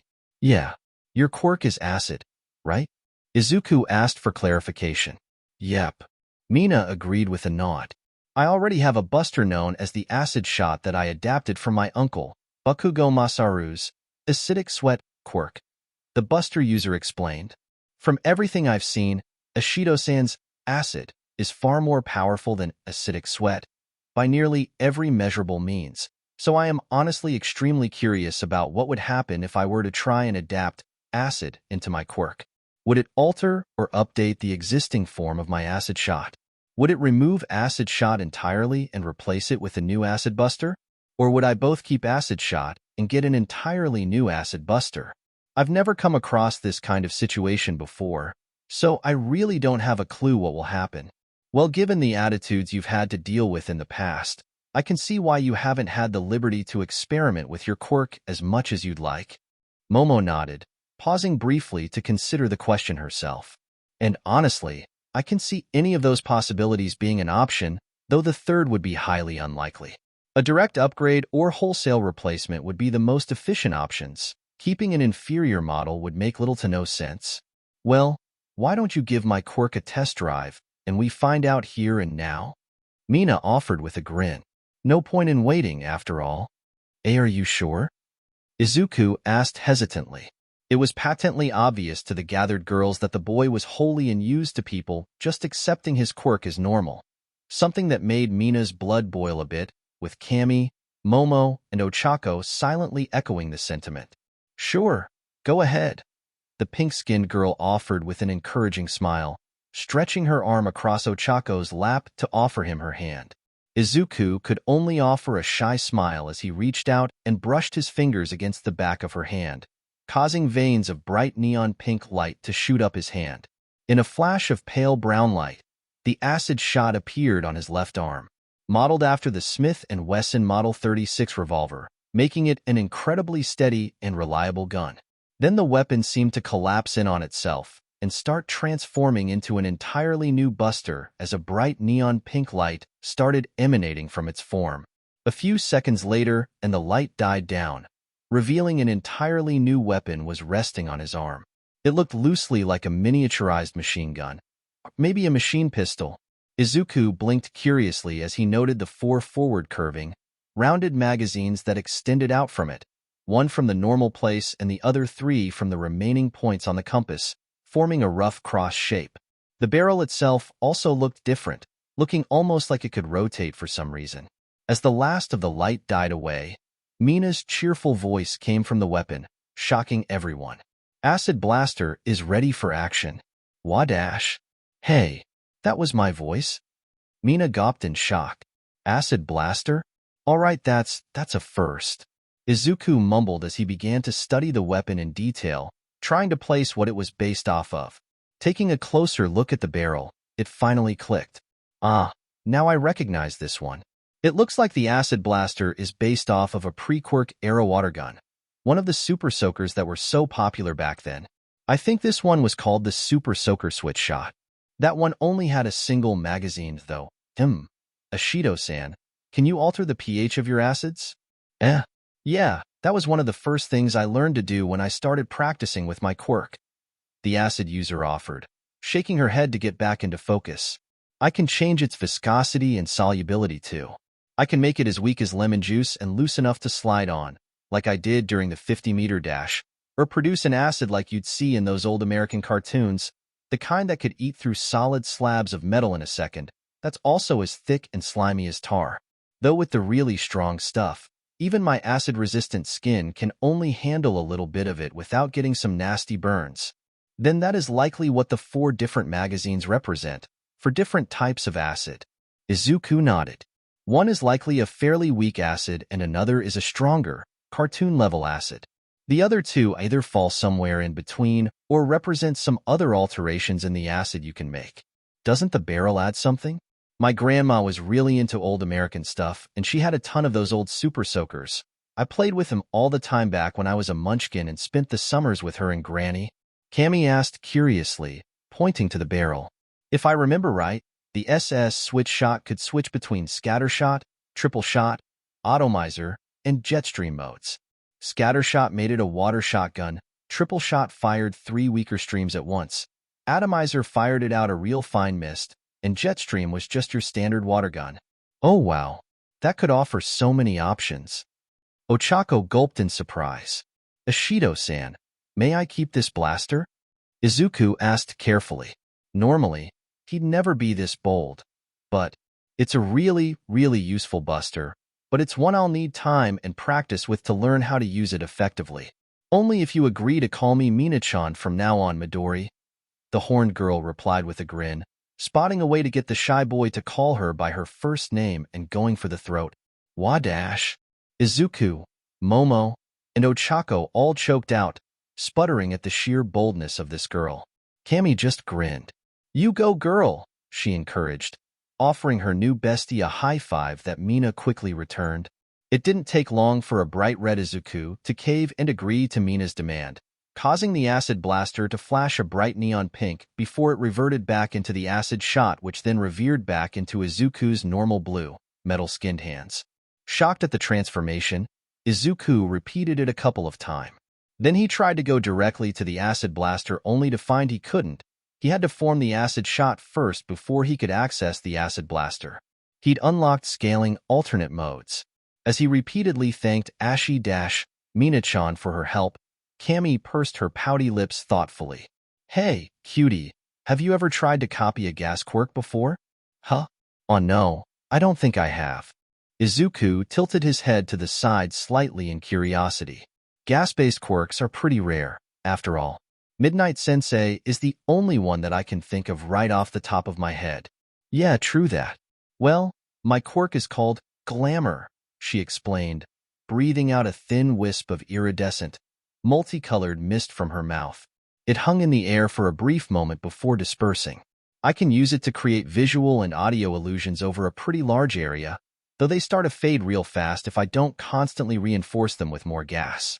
The HPSC were such a bunch of haters, I was on a monitoring list because of how easily it could be misused, or I was before I got into UA anyway, so I've always had to be careful with it. Want to see what your quirk can do with mine? Nodding excitedly, Izuku reached out and gently brushed his fingers against the back of her offered hand with his left, causing several rainbow-colored veins of light to race up his hand. A moment later, his right hand was engulfed in a scintillating rainbow glow. The weapon that appeared a moment later was surprisingly basic, a long nozzle mounted to an even longer ovoid gas tank. Is that a fire extinguisher? Ochako asked, blinking in surprise and confusion. Can't be. I've never studied how one of those works, at least not any gas-fueled variety. Izuku responded with a quick shake of his head as he began to examine the new buster more closely. Well, this is an odd choice, even for my quirk. This one seems to be based off of a German weapon from the Second World War, the Einsatzflammenwerfer 46, or the one-shot flamethrower Model 46. Whoa, that is totes not what I was expecting. Cammy blinked as she leaned in to get a better look at the weapon her quirk had helped create. I was honestly expecting another grenade launcher or something like that. So far, no quirk I have copied has ever been able to create physical objects like Yairozu-san can. The gun, Quirk Holder stated with another shake of his head. That's probably why it defaulted to something like this. It was a useful and highly efficient weapon during its time. It was a fire-and-forget weapon designed to shoot off a half-second burst of flames before being discarded. If my memory is right, it had a range of about 27 meters or so. Given the time and its intended use, that is honestly a fairly impressive range. Momo offered thoughtfully. Yeah, and unlike with the original, I likely only need to take a deep breath in order to refuel it, rather than simply only getting a single shot. Izuku agreed with a nod. Utsushimi-san, do you mind if I keep this? The name's Cammy, cutie. Semiya. The fawn-haired girl smiled impishly at him. Call me Cammy-chan, and it's all G. Having half expected this after Mina's display, Izuku was still struck with a deep red blush as he stuttered out an agreement, causing his new glamour buster to glow with a rainbow-colored light before reverting back. Seriously, what was with all the girls at UA? They were all so cute, and they all seemed to be bound and determined to turn him into blushing mess. Hey Midori, you said your aunt and uncle's names were Mitsuki and Masaru, right? And their family name was Bakugo? Does that mean that you and that grumpy guy in class are cousins or something? Mina asked. There didn't seem to be any family resemblance between the two, but nowadays that didn't really mean anything. Oh, no. Izuku shook his head. They're Kakens, I mean Katsuki's parents, but we're not actually related. It's just that his mom and my mom have been best friends since they were in grade school, so we practically grew up together. Please don't judge him too harshly. I know he can be a bit prickly at first, but he really is a good guy once you get to know him. Ah, the rough on the outside, sweet on the inside type, I getcha. Mina agreed with a sage nod. Inwardly, she was grinning impishly. Kaken was far too cute a nickname for someone that grumpy. She was going to use this. Conversation quickly turned to other things, and by the time the party broke up and people started to head home, Momo had been gifted with the nickname of Yamamo by Mina, making her flush with a mixture of embarrassment and hope. She'd never had real friends before, and thus hadn't ever had a proper friendly nickname before. Coming to UA, she decided on the limo ride home was the best decision she had made in her life. The next day, near the end of lunchtime, Teacher's Lounge, UA High. Hiyi All Might Sensei, the ever-excitable Heido Nijire, hero named Spiral-chan, greeted the #1 pro hero with her usual enthusiasm. Sure, as one of the members of UA's Big Three, she had gotten the chance to meet him when it became official that he would be joining the staff, but it was still so incredibly awesome just to meet with him in person. She was honest enough to admit that she was a bit envious of her cute juniors that were going to have the honor of being taught by him. Haha, and greetings to you as well, young Heido. The extremely large, extremely muscly man boomed in reply. Did the principal inform you of just why you were being sent to see me? Nope, the busty, bubbly third year answered with a shake of her head. He said you'd explain when I got here. All right then. Well, as you are no doubt aware, I am the new teacher for the Introduction to Heroics class. All Might explained. Unfortunately, I have absolutely no experience in teaching, and it was something I was concerned about. Nijire nodded. She supposed that made sense. She'd never heard of All Might taking on a student or a mentee before, and given the man's popularity, that would have been big news.